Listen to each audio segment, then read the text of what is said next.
It's warming up here. We're warming up. Let's see. I believe that we're feeding out to the folks out there. All right. Let us know if you guys are hearing us loud and clear, if everything's coming through. Welcome to the Who Moved My Freedom podcast. It's finally Friday. It's going to be a fun show here today, so make sure you smash those thumbs ups, share this, all that kind of good stuff. Yes, we're live, Joanna. We're live.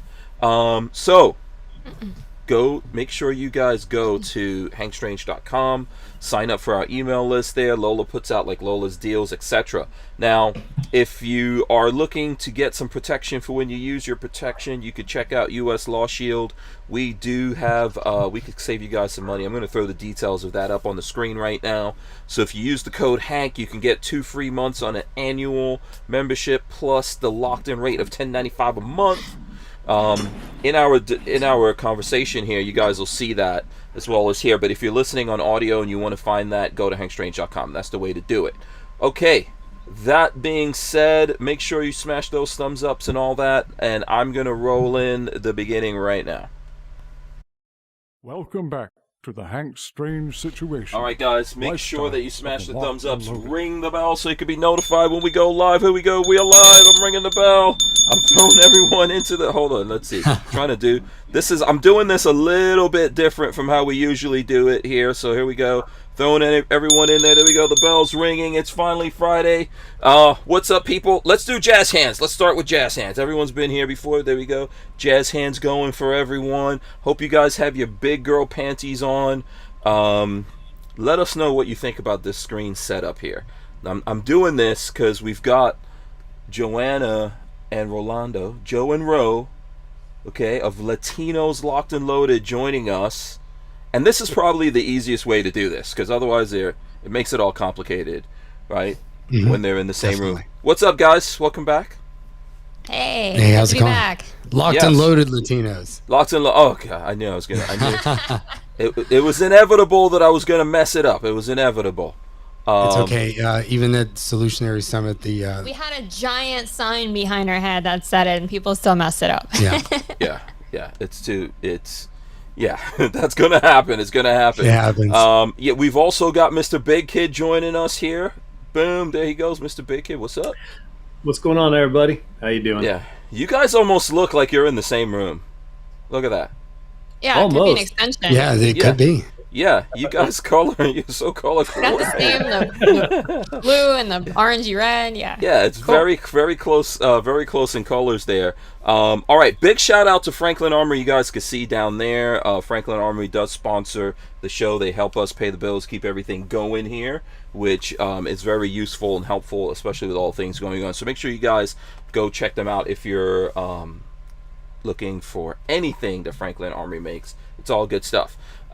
One of the things, so let me do this. I got a couple of things I need to do here. First of all, this is episode 815. Like I said, my guests are MrBigkid on YouTube. He's joining us. There he goes. Right there, MrBigkid. You guys need to go make sure that you subscribe to him. Very, very important. And then also we have Locked and Loaded Latinos, as I said, Joe and Ro joining us. And why do I? Okay, this is probably the best way. I'm gonna put the two of them in the middle. Yeah, I'm sorry. My brain works like this. Okay, so they're joining us. We've got a whole bunch of things we want to talk about. First thing I need to do, yesterday when I was talking to Dave of Barnauls, as well as Sean from Pew Pew Tactical, Dave Kawaka. That's how you're supposed to say it, because I always mess up his name. So Lola was reminding me I need to, one, apologize for that while I'm on my apology tour that I'm about to do here. The other thing that I did, we were talking about Beto O'Rourke and Pete Buttigieg, and we kind of got them conflated, right? Because they said Beto, I think, and then I was conflating that with Pete Buttigieg, I think. And I'm going to double check it right now just to show you guys, because you're probably like, what the hell are you talking about, Hank Strange? I had to confuse those two. Yeah, so Pete Buttigieg, he is the transportation secretary. Yes. Right, he's the guy, and that's who we were talking about. But I think those guys mentioned Beto O'Rourke, And I put those two. I don't know how I confuse those two. And he's the former, what is it, representative from Texas or something like that? Yes. Yes, and he ran for the Senate. He's the heck yes, I'm going to take your AR-15s guy. Right. And they were saying that I think Biden promised to make him the gun czar. Yes. Yep. Right. And then I mentioned Pete Buttigieg. I was talking about the transportation. I was like, oh, he's the transportation secretary. I was thinking about Pete Buttigieg. That's who I was thinking about. That's what, that's what happened there. If you want to, get mad about it, I did put a little note in the video from last night, from the podcast from last night. Actually, I think my brother just sent me an email with the Wikipedia for Pete Buttigieg. And that was it. And I was like, okay, I'm getting this because I messed something up. So, there you go. Correction made. Okay, let me see what else we have to go into here. Other thing I want to do before I even forget, while we're showing stuff, I want to go back here and show MrBigkid's YouTube channel for you guys. There it goes. I'm not subscribed on here because I'm not signed in or anything like that. You guys can see that, right? Sure. But if you look right there, I'm subscribed to you, man. I'm definitely. I'm just kidding. I'm one of your 100,000 subscribers. So we have to appreciate it. Yeah, we have to congratulate you because you awesome. hit 100,000 subscribers. Congratulations. Thank you. Yeah, it was a great way to wake up. Got banned on TikTok and hit 100,000 on YouTube, so it's perfect. Wow. In the same day. In the same day. Same day. Yeah, I woke up, Damn. hit 100,000, opened TikTok, found it got banned, but that's okay. Oh, what you TikTok get banned? saw that you got 100K and then they kicked you off because they're like, oh, that's a competitor. Yeah.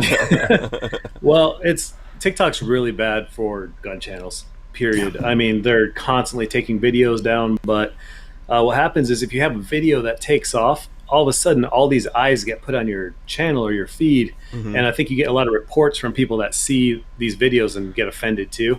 So what's happening is yesterday I posted a video with the Rock Island VRF-14, and well, long story short, within one day it got 1.5 million views.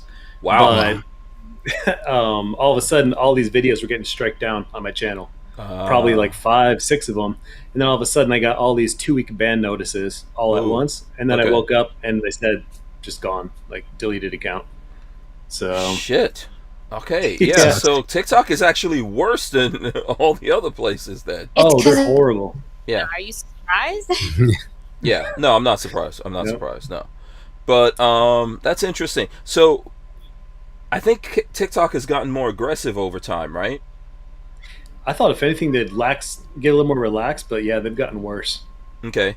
And then it seems like because you came on their radar, then they probably had someone look at your whole account, and while that person was looking at their, it was like, nope, nope, nope. Yeah, I mean, the thing is, for a year, I've been constantly arguing with them. Like, they'll take a video down, I'll dispute it. They'll say, oh, okay, they'll put it back up.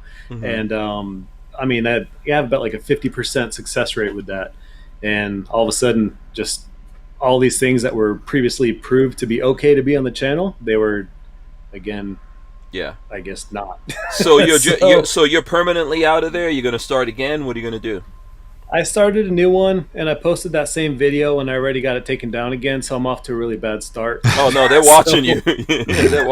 Yeah. Oh, yeah. How big were you on TikTok? What was the TikTok numbers? 35,000 subscribers. Okay. So that's cool. I had a couple million views across the whole feed. Yeah. So it was good, but at the same time, I knew it wasn't going anywhere because constantly I was seeing a lot of my friends getting banned from TikTok because the video got popular. So as soon as I saw my video hit 500,000 views, I'm like, all right, well, I guarantee I won't be here tomorrow. And sure enough, I even posted a comment on that video saying, hey guys, I'm circling the drain for being banned right now on TikTok. So go find me on YouTube. And I guess I was right. Yeah. Ultimately, I think ultimately I keep telling people we don't own our audience on any of these platforms. So No. yeah, something important for people to do out there. If you support MrBigkid, which you should do, go to his website, because I know when I look you up, and let me see, I'll share this here again. I'll do a screen share here. So when I search MrBigkid, your MrBigkid.net is what comes up first. Yep. That's what's right there. Ooh. So you guys can go to that, and that's a good thing, I think, that it comes up first. Yeah, I think so too. Yeah, you can go here, down here at the bottom, you can see all his different platforms that he's on. You can contact him through email and everything, and I think there's probably an email somewhere here, right? You got an email sign up. Yeah, right up top there, or if you scroll down too, you can sign up, and then right here. Yeah. Yep. Yeah. So they're sending out newsletters. Yeah. So best thing for everyone to do. That is the best thing. That is something that MrBigkid actually owns of his audience. That, you know, he can communicate with you guys, and you guys can communicate with him. I'm assuming you guys are doing that, right? Rojo? I don't know. I'm gonna have to call you. I'm gonna call you guys Rojo from now on. Rojo. We have a domain, and we were gonna build a website, so we already bought the domain and all that. Okay. So all right, we're on the way there. You better get up on that, man. Oh, I know. Yeah, you guys are nerds. We built up all this stuff already, and that we've been moving that way as well. So it's one thing at a time. Yeah. Yeah, come on, get your. Who is the chief nerd of the family here that's supposed to be doing that? Exactly, that guy. There you go. What's wrong with you, Rolando? You should already have that up and going. It's a lot of work. Yeah, no, it is, and I feel like people can't really tell the growth that we've had because it's definitely not in numbers. We're still very small potatoes in comparison to MrBigkid's 100,000. I believe our follower count, our subscriber count, I should say, on YouTube is 558, which I'm grateful for. And they're all 58 of our friends that come and watch our stuff and come into the chat, and it's like a big family. Yeah, I'm gonna show people. That's awesome. I'm gonna show people how to find that. Just search Locked and Loaded Latinos, and here's their YouTube channel. You guys can go there. I like your banner, very very cute. It's new. Yeah, Yes. we just had a brand change, I guess. Yes, looks great. That looks great. But you guys should go here and subscribe to them as well, and also put pressure on them to get their .com done so that you can actually get on the email list. So there you go. That's what the channel looks like, and you guys have a lot of coverage. The latest stuff here, I think, is from the Solutionary Summit, which we'll get into here in a second. Yeah. So make sure you guys go subscribe to these guys right now if you're watching this. MrBigkid, you know, if you're not. Just did. Yeah. There you go. Boom. 559. That's it. Nice.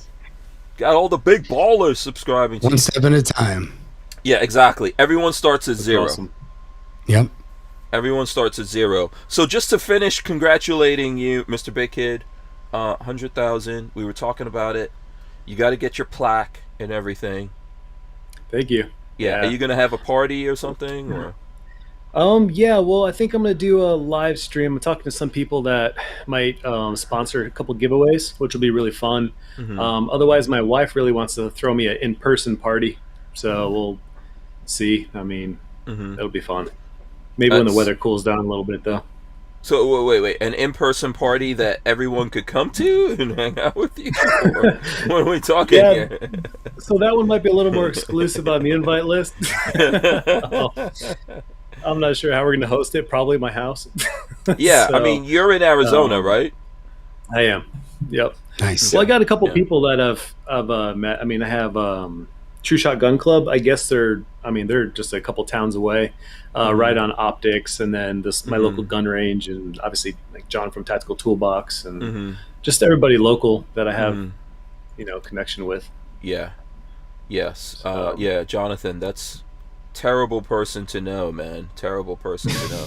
We were talking about that in the also behind the scenes. I don't know if we could talk about it, but you guys did the video together that I was looking at of the dagger. Yep. You guys got the dagger, or he got the dagger after we did. I think it went back to PSA, and then it went out to Tactical Toolbox. Yeah, pretty sure. Yeah. So he definitely got it. Yeah, and it was a good video you guys did, but being an awesome friend, he highlighted the fact that you were limp wristing. I know. Yeah, that guy. Yeah, how does that feel? It was funny. I was laughing. Like when I saw the video, I was all excited. I'm like, oh, cool. I get to look pretty awesome on Tactical Toolbox's video. Yes. And then I guess my debut is like, so my friend Steve, Mr.Bigkid, is a limperist. Yeah. I'm like, oh. Goes in What and is it highlights. about that? Huh? What is it about that word? That happened to me the first time I shot a Canik. I was lip resting, and the RSO came up to me and he told me, and I don't know why, I just got so offended that I'll tell you off air what I was calling it after. Oh. I wish there was a better Yeah. name for it because it Right. sounds more insulting than it really is. But it's, I mean, I Yes. think that's the only technical term. Sounds for like just not ED. handling Let's just it. say that's what it sounds like. It sounds like ED. It's like gun related ED. Yeah. Yeah. Yeah. And, how does it feel for a woman to finally hear that, right? Because guys, we don't like that. She And felt the pain. yeah, obviously you didn't like it either, did you? No, I did No, not. no. I was very offended. Someone will. It was true, but I was very offended. Yeah, someone in the chat will tell us what the technical thing for that is, because I don't know. There must be one. It can't just be limp wristing is the only description of that. Yeah, I don't know. That's Yeah, that's Loose grip. I don't know. Yeah. K&M Arms, who's also in Arizona, says, "Where are you in Arizona, Mr.Bigkid?" Oh, nice. I'm in the East Valley. I'm in the Gilbert area, kind of Mhm. Gilbert, Queen Creek area near Ted's shooting range.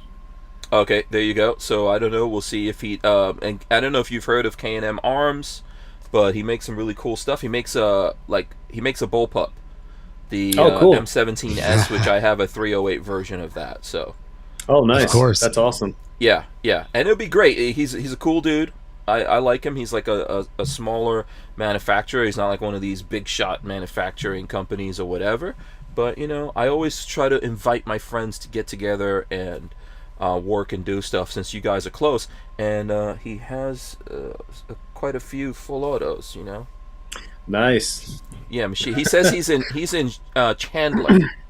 Oh, I just in moved from Chandler. Chandler. We're Yeah. building a house right now out in it's between Apache Junction and Gold Canyon, right at the foothills of the Superstitions. Mhm. So Nice. it's gonna be pretty. Yeah. Oh yeah. Yeah, and LV Louis Cypher says limp wristing is just a way that causes misfeeds. It can happen with bad springs or a bad feed ramp. So there you go. And Gorillas and Guns is shouting out Ro and Joe. And K&M says, "Why can't I be a big shot?" Okay, he's got a big head. I'll tell you that. By the way, this whole time I've been looking at Mr.Bigkid, and I'm going, he reminds me of a celebrity. Like, I've seen like certain aspects of your face, like features. Has anyone ever told you that you look like Jacob Lordy? Like, you could be Jacob Lordy's brother. I don't know who that is, but I get Yeah. that a lot from a lot of different. Who the hell is Celebrities. Jacob? Oh, okay. I don't even know who is. Is that like some kind of singer? Some No, he's Kpop? No, definitely not K-pop. He's an Australian actor, but he's actually one of the most popular like young actors right now because he's like he was on a show an HBO show, like drug addicted teenage show or Is that something the like one that. with Zendaya? Yeah, with Zendaya. Yeah. Yeah, you definitely look like a drug addicted teenager. What's the name? David funny. what? Jacob Jacob. Elordi. Oh, Yeah. Jacob. Like when he's got Jacob. a little bit of a beard. Oh, Not- Lordy. not- Oh, a Lordy. I Lord. see. Yeah. E Lordy. Yeah. Oh, okay, interesting. Let's see. Yeah, I'll Yeah, pull up you some images here. Let's- Let's see if we could. Well, I'm definitely jealous of his hair. That's for sure.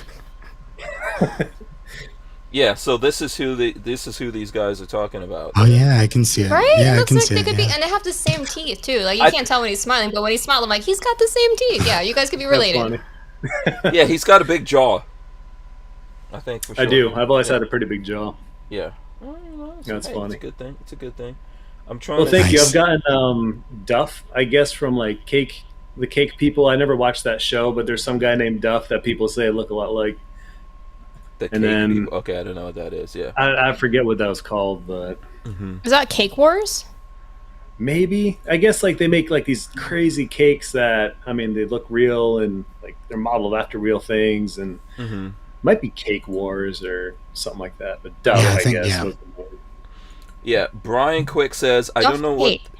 I don't know what the technical name of limp wristing is, but I heard it's caused by consumption of soy, wearing flip flops, and cargo shorts. I follow the science, Biden science, totally legit. Promise. There you go.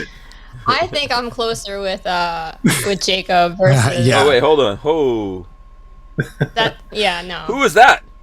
that's Duff Cake Guy. What was that? Cake? Was it Cake Wars?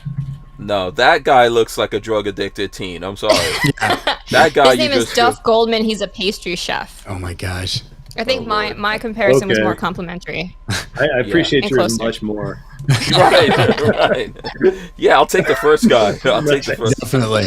Yeah, I'll take the first guy over. All This right, is yeah, how- let's go with Jacob the Lordy. Yeah. We'll just go with that one. This is how it goes. Yeah, listen. If your YouTube career doesn't go well, you can always be one of those celebrity impersonators. True. And if you look like a bunch of different people, that's good.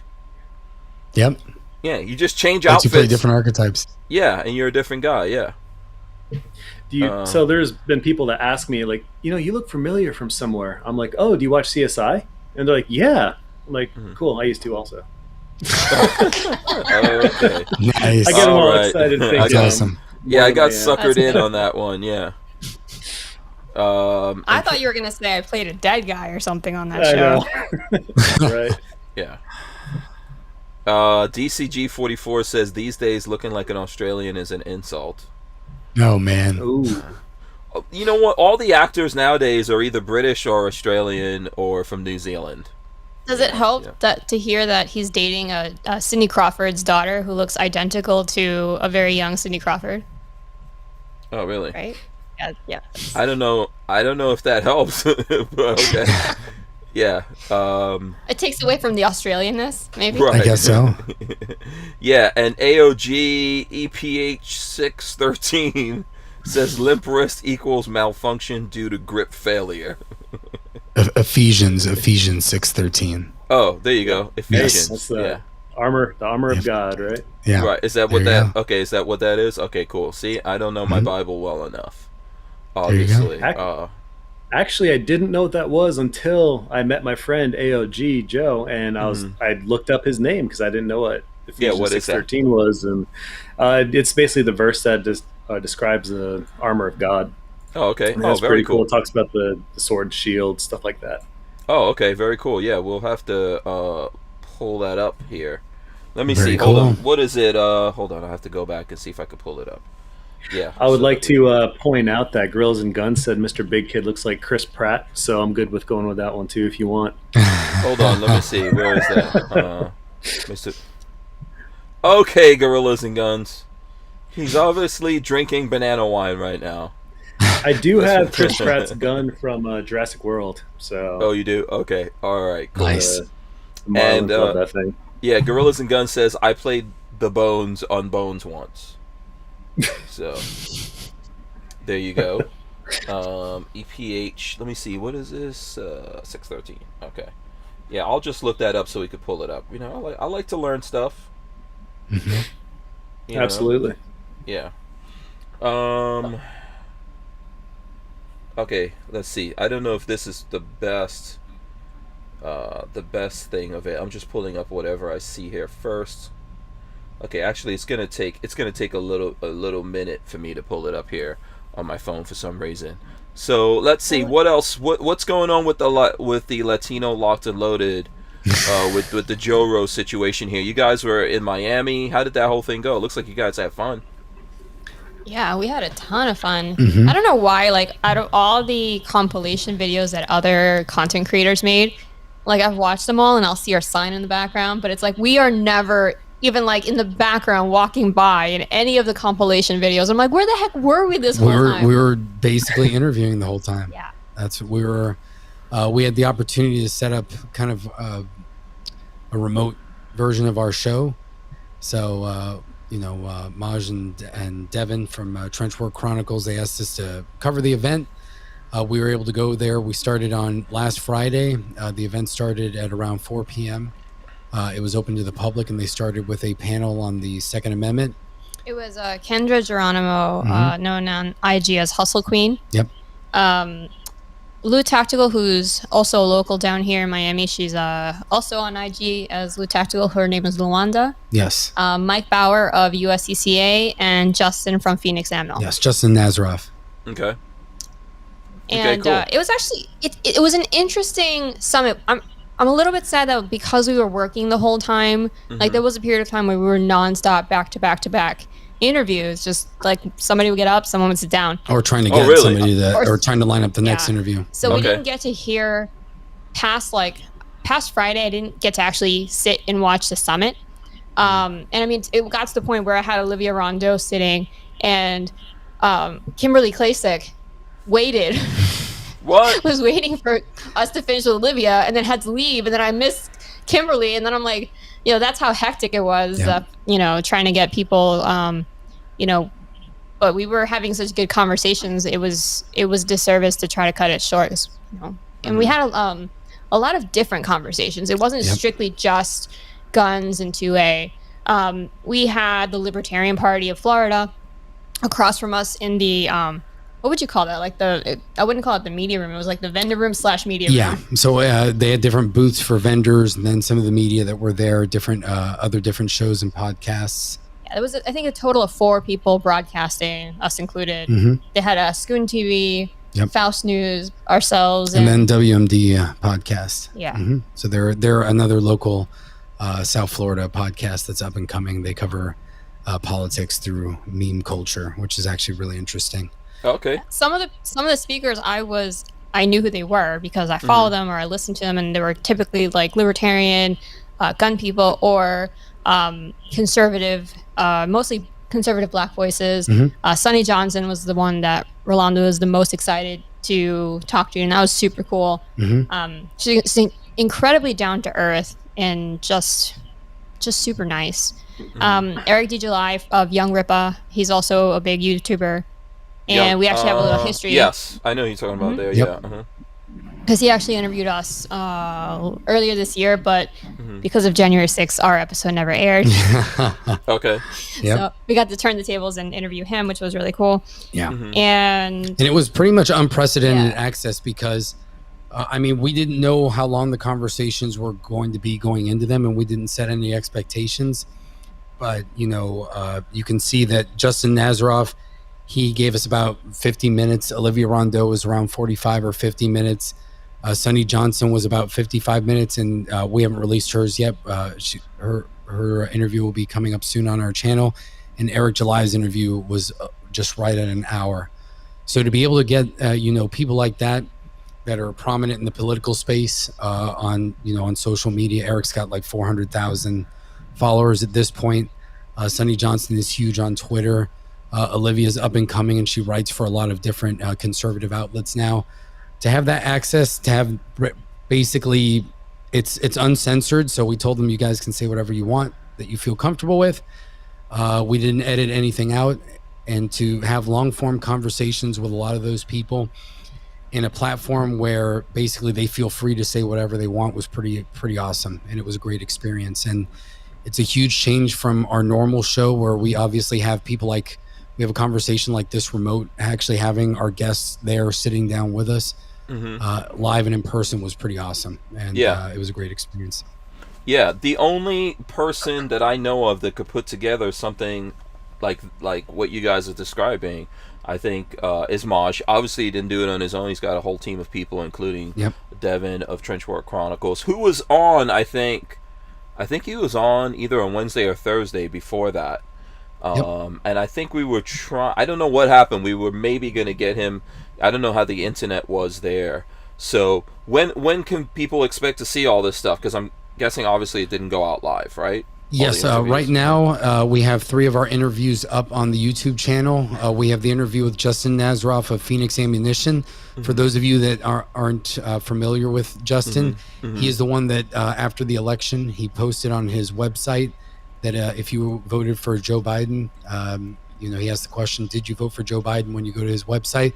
If you say yes, then it would take you to Joe Biden's gun control, page. Okay. So basically to give Biden voters, hey, this is what you guys voted for. Right. Check it out. And he pretty much advocated for that. One of the best conversations I've ever had, I think, with anybody. He defended his position extremely well. He was very articulate from it. And if you disagreed with it, I think it'll be tough for you to disagree with him after you get to hear him articulate how it was. And he's very level-headed. He's empathetic to people. We actually got to spend a lot of time with him throughout the weekend, just hanging out for dinner, things like that, and going out after the event. And he was just as down to earth as on the interview. Then we had Larry Sharp. He was the 2018 gubernatorial candidate for the Libertarian Party in New York State. He's the most positive politician that I've ever met in my life. I'm not sure he convinced me on the Libertarian Party, but he convinced me on viable strategies that the Libertarian Party can use. So you guys should definitely check that out. Very positive guy, very optimistic. Has done a lot of good for New York, where before the Libertarian Party had zero presence in New York. Now they have dozens of seats that they've been able to start making local elections. And that's pretty much how you get started. And then we had the aforementioned Olivia Rondeau.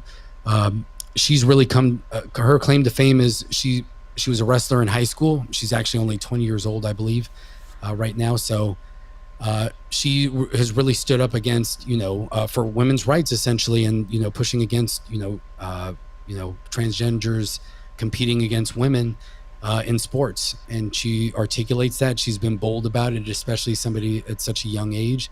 And she talked about how being, in her age, how she was able to find out more about, what is the deal with Trump voters? Are they really racist? Are they these terrible people? And she pretty much red-pilled herself to the point that she is today. And she's pretty prominent. She writes for, I think she's written for Daily Wire, different websites like that, and for Timcast. And she's been on Tim Pool's show.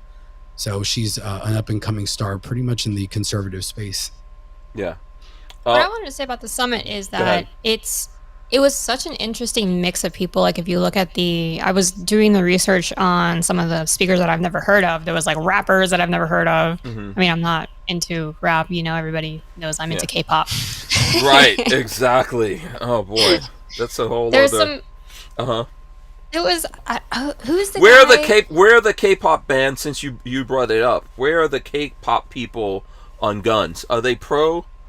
Are they for or against guns? Where are they? They actually, even though you can't have guns in Korea.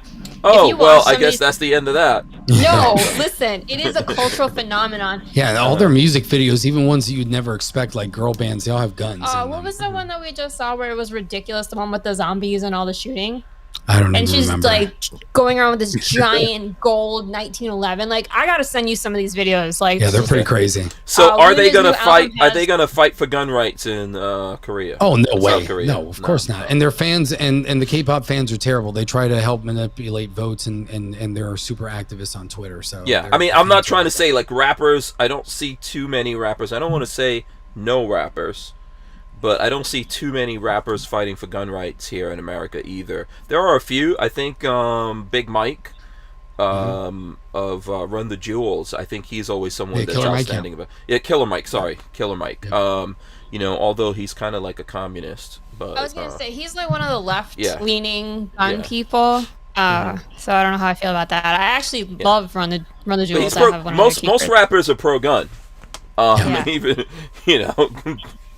well, they're capitalistic but do they fight? too. Huh? Yeah, do they fight for gun rights or do they stand up for gun rights? I don't know.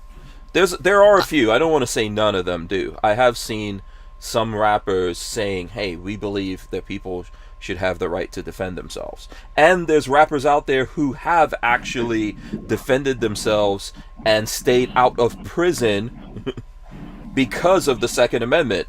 We can mention Soulja Boy. My son was playing. One of my kids came home today from school, and he was playing Soulja Boy. I think did like a Rick and Morty song that was totally ridiculous. But Soulja Boy is a person who has defended himself, and there's a couple of different rappers that we've talked about here on the podcast that have defended themselves, including I think the Baby. I don't know if you guys know who the Baby is. Something going on with a gun charge at some point, right?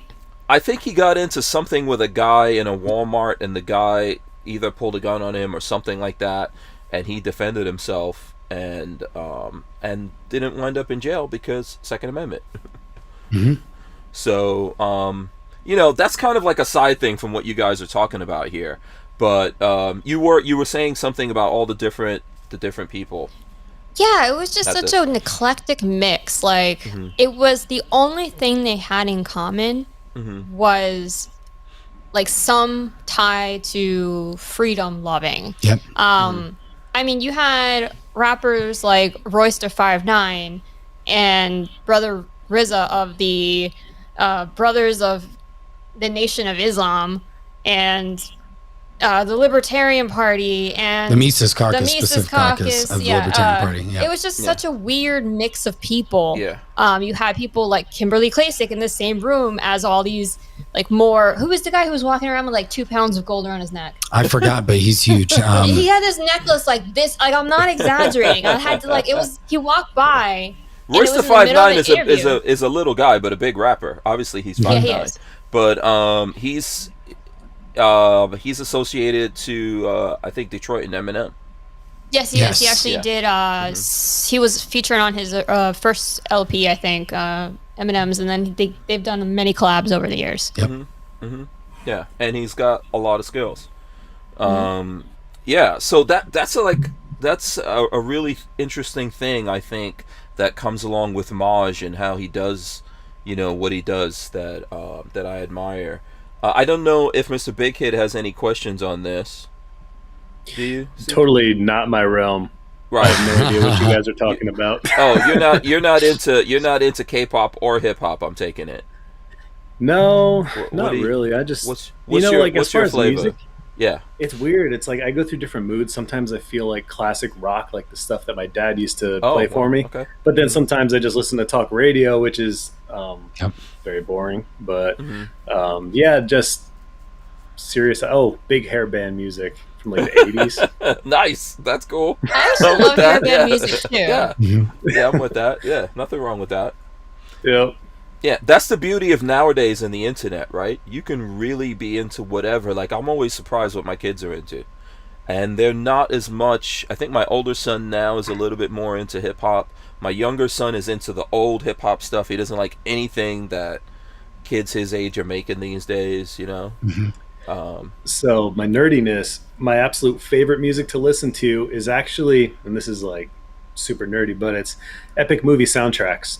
So that's why I drive her crazy with that stuff. Oh, do you? That's awesome. Yeah, like, 2 Steps from Hell, man. 2 Steps from Hell is amazing. I mean, because I listen to these and I feel like I'm watching the movie as I'm listening to it. So I just yeah, good Pandora station, epic movie soundtracks. Yeah. No, there's nothing wrong with good. that. I guess I don't feel bad then. Yeah. No. I listen to like video game and movie soundtracks all the time, and some of that stuff is awesome. Heck yeah. This is a no judgment zone when it comes to music, except we can judge.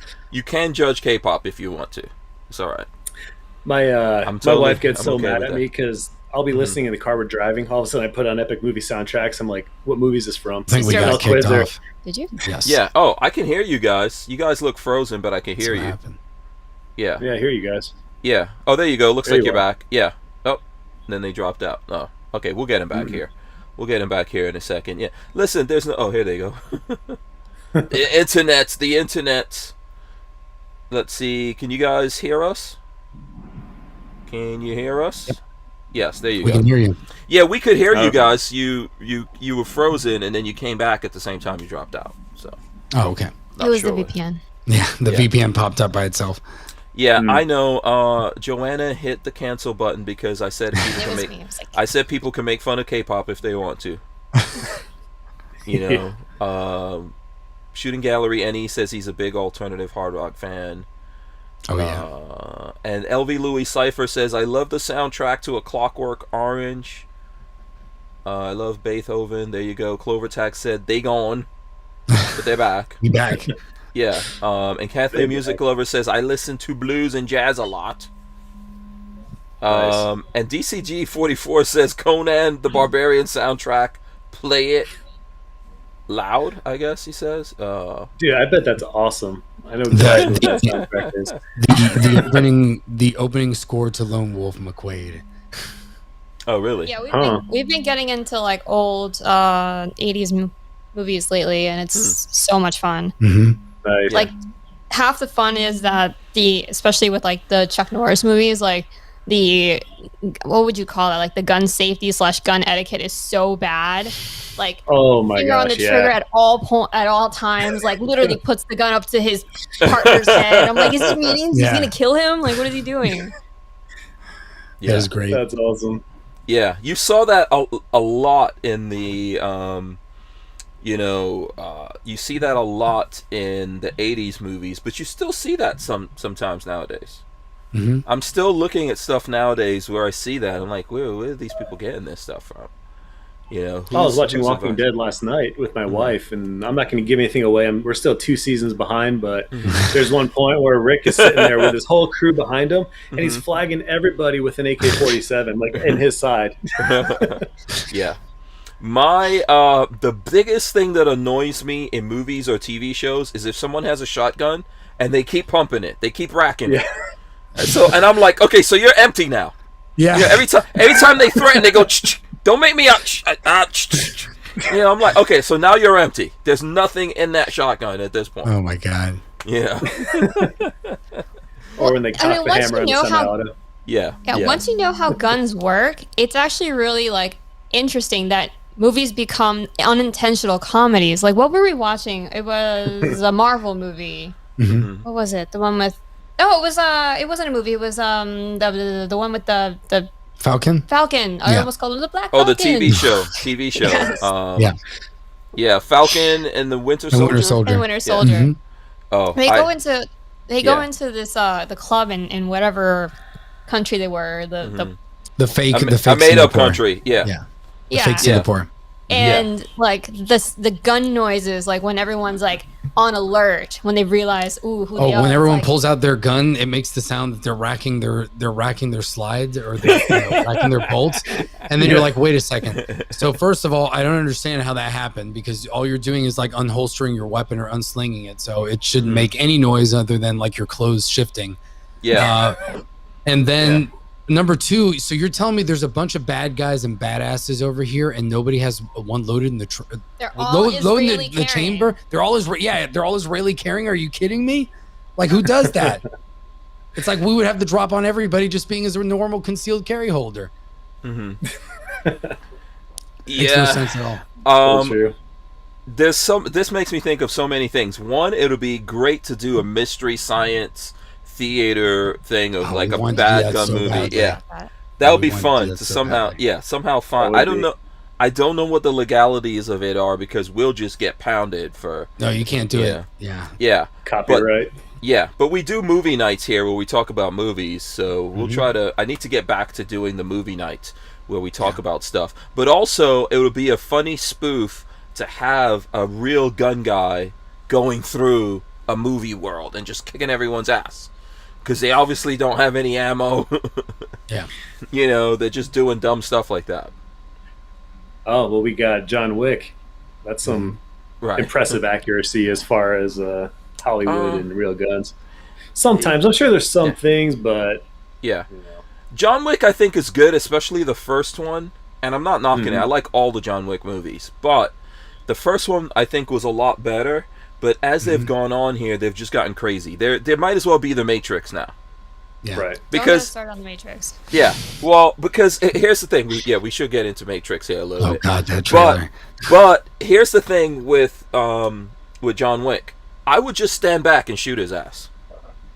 But this is what I would do in any of these situations, where everyone, like I've looked at Daredevil, the thing, I think it was on Netflix or something. I couldn't watch it because I'm like, he doesn't believe in violence, but he beats the shit out of everyone. Yeah. Like, beats everyone into a coma. And these guys are shooting at him close range with machine guns and missing. I'm like, just stand back. Just, if a one good bad guy who knows, you know what, I'm just going to go stand back over here and just snipe you. End of story. All they would have to do. Yeah. Well, it's kind of like how they in fight scenes, it's like there's like 10 bad guys, one good guy. Yeah. We're all going to go one at a time trying to beat him up. It's like, why are you doing that? Just jump him. Mm-hmm. Yeah. Oh my God, it's so Very true. Oh, look at that. Tactical Toolbox is out there. By the way, shout out to Clovertac, everyone else out there. Tactical Toolbox says, "Hey cuties." I think he's trolling. He's Jonathan is trolling us. Shout out to him and Clovertack and everyone else out there. And actually, let me get this in because I think what was it? Let me get this in here real quick. Flying Rich wanted me to plug the. Here we go. He says, please pimp the fundraiser tomorrow and the GoFundMe, which is up there. I am going to post something on my social media later on about that. So if you guys follow me on social media, just help reshare it. Basically, John Crump tomorrow night, I think at 8 Eastern, is doing a fundraiser for a guy who works for Polymer 80 that his kid has cancer. So I'll be there. I don't know if you guys are going to be there, but I'll be there. There's prizes, all kinds of stuff, and we're sharing the GoFundMe so everyone can go there. And Flying Rich has the GoFundMe right now in the chat if anyone is looking to get up on that. Okay, so someone mentioned Matrix. Who wants to start the conversation on that? Did you guys watch the trailer? I watched the trailer for. I watched the trailer. Matrix. Did you see it, MrBigkid? I almost did it. It was one of those inadvertent skip. I'm so used to skipping YouTube ads. Right. But the trailer wasn't a YouTube ad, so I'm like, oh, I actually kind of want to watch that. So I've not seen it yet. You might want to go. I don't know if you're possible. If you're at a computer and you can go open up another page and maybe pull it up here. And I don't know. Can we pull it up? I wonder if I could pull up the Matrix trailer. If we'll get in trouble for that, I don't know. As long as you don't have sound. You won't get in trouble if you have sound. They'll probably just demonetize the episode. Is what they do. Yeah. Honestly, you don't need sound. Yeah. Let's see here. Maybe we can. Okay. Let's see. I'm not gonna put it up there for too long, but I will put it up there just for a little while for people who haven't seen it. Let us know if you've seen it, not seen it. Let's see if we can pull this up here for a second. I mean, this is like a publicly released trailer, so we should be able to. Let me see if I could just blow this up a little bit. First of all, here's what I would say about this. It looks cheap. What did you just do? The filmmaking looks not like they didn't spend a lot of money. The aesthetic is wrong. Like anybody who knows the Matrix would know that the aesthetic has a certain like tint to the film. Like that's why they're doing. Yeah, that's why they're doing the green here. But then they go to this like golden kind of. Yeah, so they don't. I guess they. John Wicky. Yeah. Oh yeah. It feels too real. Too real. Yeah. They're bringing all the people back except the little blue pill. He chose the blue pill. That's interesting. Well, I guess Lawrence Fishburne is not in this movie. No, he's not. This just seems like a low budget movie to me. So me looking at this, it feels like it's low budget. I'll tell you what this movie is. This movie is this is Star Wars Episode 7.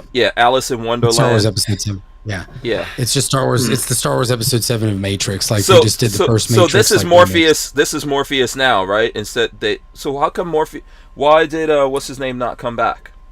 Oh, they didn't. Supposedly they didn't even ask him. Yeah, they didn't even ask him. Oh, he's persona non grata. So I'm obviously not gonna look at the whole thing. You guys can tell us if you've seen it. And I know MrBigkid is right now trying to look at it out there. I was watching it with sound off too. Yeah. So. My problem with it is that I thought this would be like a continuation, like where we left off, and maybe they resurrected him, or like they put him back in the Matrix. He was supposed to be dead at the end of the last Matrix. Spoiler alert! It's been 20 years. You should know this by now. But it looks like it's just like Rolando said, it's in episode 7. It's like, let's just do the same story over again, but worse. Yeah. So I saw there in the trailer that I looked at that they gave credit to one of the Wachowski sisters. And if I don't know what you guys are doing over there. Yeah, I don't know if everyone realizes this, but back when they I was fixing the autofocus. Yeah, back when they made the original Matrix, it was created by these brothers called the Wachowski brothers. Mm-hmm. Today they're the Wachowski sisters. Yes. Take from Lana that. Wachowski. Yeah, take from that whatever you want to take. So one thing I notice, it's only one of them. It's not both of them. And the thing that I really want to say, I don't know, I've said this before, but I don't know if people realize that that two things. One, Matrix and the Terminator are the same worlds. I don't know if people realize that. And two, the Matrix and the Terminator movies are ideas that came from novels and graphic novels that were written by a black female creator a long time ago, and that's why they're the same worlds. If you think about it, in the Terminator movies, it's talking about how the computers and everything takes over the world, right? And then in the Matrix, they're talking about how the man went to war with the robots and blacked out the sky. Aftermath. Yeah, so these are the same worlds, and there was actually similar premise. Yeah, if you look this up, there was actually lawsuits about this and all this kind of stuff, but ultimately that writer, she didn't have a lot of money, and the studios and stuff like that, they have all the money in the world, and the lawyers, they could play games with you. So I don't know if she ever got her due for that. But the reason why I'm saying it is this is like a stolen idea. When you take a stolen idea, you can't really make it better. They're lucky to me that they got to 3 films. The first one being the best, and the rest of them getting progressively worse from that. Because ultimately, these brothers that are responsible for the Matrix, or sisters, whatever you want to call them now, they're really not that creative. They stole an idea. Why are they even trying to go back to that well? Yeah, they never did really anything successfully after that trilogy. So that kind of speaks for itself. Yeah. John Crump Live says Lola wrote the Terminator and the Matrix. But I mean, I know if you want to go deeper into the Matrix lore, it obviously took a lot from mythology, Christianity, the typical messianic story. Neo was like a Jesus Christ figure. They had things like karma, resurrection, balance, and all that. And if you kind of look deeper, the Wachowskis kind of always admitted that it was an allegory for what they felt themselves inside. So now I feel that since they've transitioned, I feel like this is now basically a deconstruction of all of that. And I feel like that this is what this movie is going to be. It may just be, we're here to destroy the Matrix because we changed ourselves. So now this is going to fit our new frame of mind and how we exist. Yeah. So we have to destroy what we created before because we're not those people anymore. Because I know that's a lot of what people do. Rian Johnson basically said the same thing about episode 8 with Star Wars. He's like, I'm here to basically destroy and subvert everything that you've created. And even Kylo Ren himself is like, we have to destroy the past and everything that came behind. That was literally Rian Johnson, the director, telling Star Wars fans, screw what you guys liked about this. I'm here to destroy it. And because I don't really care about the source material. I think that's kind of what's going on here. It sounds deep, but they themselves have said like that's how they felt about the Matrix movies, that kind of shadowed also their own inner feelings. So I was like, well, if that's the case, then this is probably going to be the opposite of that. Yeah, go ahead, MrBigkid. I think you wanted to interject something there. No, I'm good. Yeah, I would agree with that. Now, you guys can look it up. I think it's Sophia Stewart. We can spend time looking it up. But I think her name is Sophia Stewart. If you Google Terminator and Matrix, you'll see a whole bunch of stuff about this, right? So that's one. Cool. 2, I agree with what you're saying from their point of view. But people who don't have creativity in the first place, I'm going to put that same thing on the Star Wars and Lucas. Do you really think that guy has creativity? Do you think he's a very creative person? Because I don't. Star Wars was based on like Seven Samurai and all that stuff. So it was it was basically a science fiction version of historical, something that was already existing in history. So I would agree with that. Yeah. He was good at world building. He was definitely good at world building, but maybe not storytelling. Right. And I'm not trying to say, I personally think there's nothing new under the sun. So everything comes from somewhere. So if you I don't know, what do you guys think about Harry Potter? Would you say that was something creative? I would say that Harry Potter. I was going to say, I feel like the best movies are actually come from books. I feel like writers are more creative than movie people. No offense to movie people out there. But they're more, it's one person. Usually, I mean, there are, we read a series that has co-writers, which I think is very difficult to do. Writing in tandem is insane. But I feel like it's usually one person world building and creating characters in their head. And I think that allows for more creativity and more vision. Like usually like they have, you know, like with like they have a beginning and end where they want to go. Whereas movies, I think it's a project and there's studios and, you know, things get shut down and then things there's get budgets. rewritten in new scripts. Yeah. If you write a novel, there's no budget because it's just your mind Exactly. and words on a piece of paper, right? So it's easy to do it, but then to take that budget and make it into a movie or make it into TV shows, I think it's what we saw with Game of Thrones. That's what I was gonna say. Yeah. Yeah, they ran into budget issues a lot. That's why I forgot the name of the episode, but one of the later episodes was just all darkness because they're like, you know, we're gonna cover Yeah. they're gonna cover up the bad CG, which is that black. wasn't even but that wasn't even the problem. I think it even goes to our point about authors. The last season was terrible because there is no final book that closed everything off. Yeah. So they had to wing it themselves, and they weren't capable of doing that. I don't think that's where I've read the books first before watching the series, and I don't think that's where he was going to go. No way. But I don't even, did he even finish it? No, I think he just got he's far stuck from there. finishing that. And I would even argue with the Harry Potter movies, even though they split the last book into 2 movies, the first half was exactly like the book, which was the most boring part of the book, but it was like the movie was like, okay, this is almost like scene for scene. Then the second half of the book, which was way more action packed, and I was like, this is easy to make. Like this is gonna be, this is a wrap. This is gonna be awesome on film. And I agree with them They changed doing it, and they made it a little bit more lame than the book, which is kind of surprising. But again, that's you deviating from the vision and seeing how it doesn't work out.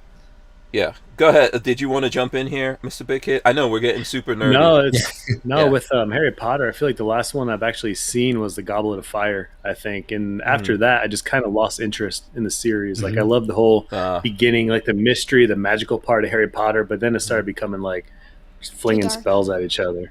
Yeah, dark and you can never beat. To me, the best thing is always reading the book, plugging it into your own mind. And then maybe a close not super close second, but the listening to the audiobook is also good. Yeah. Movies, TV shows, video games. We're not really there where we're gonna get to that. Not yet. Go ahead. So Gen Z people actually make fun of us millennials because of our obsession with Harry Potter. In fact, Olivia Rondeau made fun of us about Harry Potter. Well, she didn't make fun of us. She's just like, millennials and their Harry Potter. Well, I felt attacked because we literally watched Harry Potter. I was like, last week. man, we just watched it last night because it was like, I was like, let's check it out. HBO We haven't right watched it in now. a few years. Yeah, it is on HBO. But the thing I was saying about it is that J.K. Rowling's, a lot of her ideas for Harry Potter come from the Arthur legends and other stories that were constructed in world building and mythology that was built up way before she was even born. Okay? Correct. Yeah. So nothing new. But she took that and she did a really good job putting all those things together. We can argue that she may not be able to do that again. In my personal opinion, it doesn't matter. She created a masterpiece that came out of her mind and took some things that existed in the world and put them together. The Matrix, what we're talking about here with the Matrix movies, these guys stole it in the first place. You know, and then cut the person out of it that was responsible for the creativity. And the first one was the one that everyone really connected with that idea. And really, I think it worked for us because even if we didn't realize it in our minds, there was kind of a setup for that with the Terminator movies as well, right? Which came out of that, and so we kind of it was easy for us to plug into this subconsciously. At the end of the day, they can come up with whatever excuses they want to. They're not creative. They don't understand truly how to create and craft a story and give it levels and all that. And then when you see this, I mean, when I look at this trailer that they're putting out there, it's like, is this a freaking what is it? Hallmark romance movie or something that's coming out? What are they doing? You know, we're all these years later with so much more technology, and what they're putting up there is, oh, here's a movie about Neo going to a psychologist. Yeah. So, so that's, I don't know, that's how I'm definitely not looking at that. I think part of what made, especially the first Matrix, it wasn't even necessarily the story. I think, which we can agree that, they based it off of other things. But I think it was the first time. Sometimes there are great stories, but you can't. The technology doesn't exist yet to actually put them on film. I think The Matrix was the first time that they were actually able to really do things like bullet time. That they revolutionized, being able to do slow motion film. how computer animation was at the time, which is funny because then it just seemed to get progressively worse as the movies went on. It looked cheesier and cheesier. But I think the same thing kind of happened with Jurassic Park, that the new Jurassic Park movie somehow will look worse than the one that came out in the 90s, the original. And it's because they used a lot of practical effects at first. Now they try to CGI everything instead of having guys like flying around on ropes. That was another big thing at the time with the Matrix. It was the wire, people going with wires like in Crouching Tiger, Hidden Dragon, that kind of stuff to give. Yeah, we used our imagination more, and now we're kind of jaded. We got too much. We got too much technology going on. Yeah. So I think even the Matrix is like a victim of its own success because it kind of set that standard for that kind of crazy action. You even saw it in video games at the time, like Max Payne and things like that had the slow motion bullet time. There were the Matrix games, which were actually pretty decent. So now, even if they tried to come out with it again and it did have a good story, it would never have the same impact because it's like, well, unfortunately, we've already seen this before.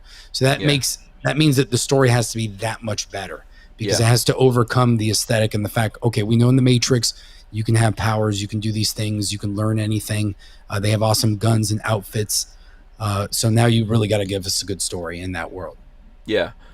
It looks like we're boring the crap out of Mr.Bigkid, but I think he's frozen. I think he's frozen. There's no way. I'm just holding very, very still. Yeah, right. Yeah, why is battery died on my camera? That's what I get for using Amazon batteries. Oh, I think I got another one. Yeah, we'll get it worked out. Because first I'm looking at that like we are boring the crap out of Steve. He's like, right now he's texting Jonathan like, these nerds. How did I wind up in this? That's happened to me before the show. I was looking for the power cable so I didn't have to use the battery on the camera. Right. No. Hopefully we're not boring you. We'll let you get your. I'm super interested. It's cool. Yeah. Got a new battery. Yeah. Skivvy Waver says, "What happened to good films? Ones that are believable." I don't know that they ever were. Like, we were talking about 80s movies, and we watched Lone Wolf McQuade, which is ridiculous. Yeah. And what's the other one? Escape from New York with Kurt Russell, which is even more ridiculous. Don't talk bad about Escape from New York. Don't do it. It's awesome. Don't do it. It's awesome. But it's don't awesome, even. But it's crazy. But look, this is the thing. So one of my things is filmmaking. Okay, that means a lot to me, right? As an artist, this is a really important thing for me. When you are looking at a movie, the first thing you're supposed to do is suspend your disbelief. Yeah, of course. Okay? Now, if you go back in time, like I remember as a kid in the 70s, I think we were living in England in 1977 when Star Wars came out. It was one of those movies. I think it was Star Wars or something like that, right? I remember seeing that for the first time in a movie theater, and I was like, what the hell did I just see? Same thing with Star Trek. The first Star Trek movie, I saw that in the theaters, and I was like, wow. Because the technology they had at the time and me suspending my disbelief and looking at that movie, it was amazing to me. I just sank right into that world. Today, I look at those movies and I'm like, whatever, this is nonsense. Right? But we're jaded. We're jaded because of what we've seen, like what you could do with the technology and all those kinds of things. And I think that's really one of the things that's messing us up in a lot of ways. In a lot of ways, as human beings, we're kind of like we're really messed up now because of what we've seen. You know. Can you imagine what this new generation? We were talking about this with one of our guests. Yeah. One of the younger ones. The new generation, she was like, oh my god, I'm concerned about what's going to happen in my brain. I've been on social media since I was a young teenager. I'm like, what about the little babies that are now? I look over at my 5-year-old niece or nephew, and they're like, they can, they know C++ and know how to code and stuff. I'm exaggerating, but they basically, before they can walk, they live on a screen. They know how to change the settings on an iPad. I'm like, how in the world? You don't even know how to speak and you know how to change the settings on the iPad. That's crazy. Yeah, there's certain things that I think we're just too it's like technology's gone so far. I think we see this probably in the gun world too.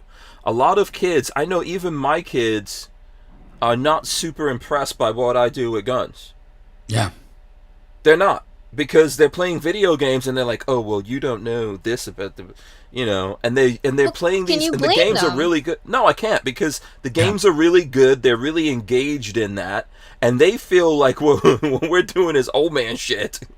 Yeah. And what they're doing in the games is what it's all about, and they would rather watch someone play the games than to, I think it even can come, and I hate to say it this way, it's that you can't use guns.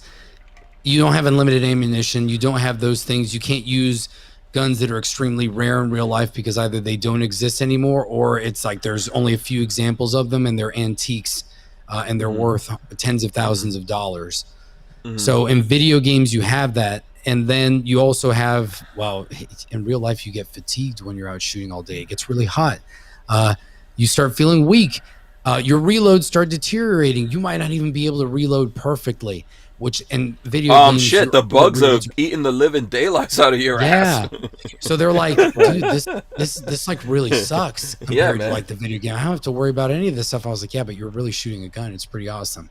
Yeah. There's really an explosion going on in your hand. It's really a tool that you can use. And now your skill, just like how you feel in that video game, well, my skill's getting better. It's like, yeah, but everyone has the baseline of everybody has a perfect reload. Everybody's got an awesome red dot. Everybody's got the best equipment. Their guns never malfunction or anything in these video games. So the difference between you and the other dude is just if you're faster than him most of the time. In real life, it's not just that you're faster than him. It's, are you stronger? Are you in good shape? Do you have the will? Have you practiced physically? So there are way more factors involved, and it's a lot more rewarding when you can go from, going out to the range and it's like, man, I can barely hit can barely hit the side of a brick house. This thing is a barn, honey. A barn. I was going to say a brick S house, but I think MrBigkid, I know you want to jump in here, but I think my kids would argue with what Rolando's saying, although I kind of agree with him. What do you think? I'm not a game expert, but so it's actually interesting because I've done a lot of experimenting with my content since I started my channel. I mean, it started at one point trying different things, and really what's taken off are the short videos, and especially the videos that are geared towards gamers. So my audience has gotten so much younger than it used to be. It's just crazy. But the things that they want to see are like what I like to consider a trick shot, things like that, or like a mag dump, just like I'm not saying irresponsible mag dump, but just dump it out as quick as possible and hit the target as accurately as you can as possible, and you'll still get torn apart for being a horrible shot. And but you'll get a lot of thumbs ups and a lot of people like that stuff. Yeah, I think that's true, right? I think that's probably one of the reasons why, if we look at the YouTubers doing in our realm, the ones that are the bigger are the guys doing like weird trick shots and can I shoot my safe with this 50 and stuff like that. Who's the that's why they're biggest gun popular tuber right now? Who's the biggest gun tuber? Demolition Ranch. I would say Demo Ranch, probably. Yeah. And MrBigkid, and MrBigkid, and right there. I'm close, like so close. Close number two. No, but I mean, I see this argument all the time because we're on the Second Amendment advocacy side of things. Primarily, that's how we got into it. But I love watching gun tubers. I mean, that's awesome. That's fun, and I feel that the Renaissance, a huge part of the Renaissance that we had over the last decade in gun culture, the popularity of it was first guns and video games for sure in the early 2000s, with first-person shooters becoming popular, starting with like Half-Life and GoldenEye at the turn of the millennium, and then over the next 10 years, it was those video games gaining popularity, becoming esports, and then gun tubers creating content that you never got to see before, doing fun stuff with guns and showing people guns aren't scary. They're dangerous tools, obviously, but they're not scary. You don't need to be afraid, and you can own this stuff legally. And if you're safe, you can still do stuff that seems crazy, but it's a lot of fun, and you can be responsible about it. And check it out. These are the guns that you just spent the last 10 years playing in video games. I'm going to show you how it really works in real life. It's awesome. Yeah. And I think it's been a huge part of growing, some of the gun culture that we see in millennials and Gen Z. Yeah. Despite what we've seen going against it. Yeah. So listen, I don't play any of these games at all because I've never actually found that my brain likes playing the games, although I'm very interested in them, right? My brain just can't really connect. It's almost, I love driving, and I can't even connect very well to video games about driving cars, even though they're getting better and getting more realistic. There's a massive difference for me. But I think that my kids' brains are working completely differently.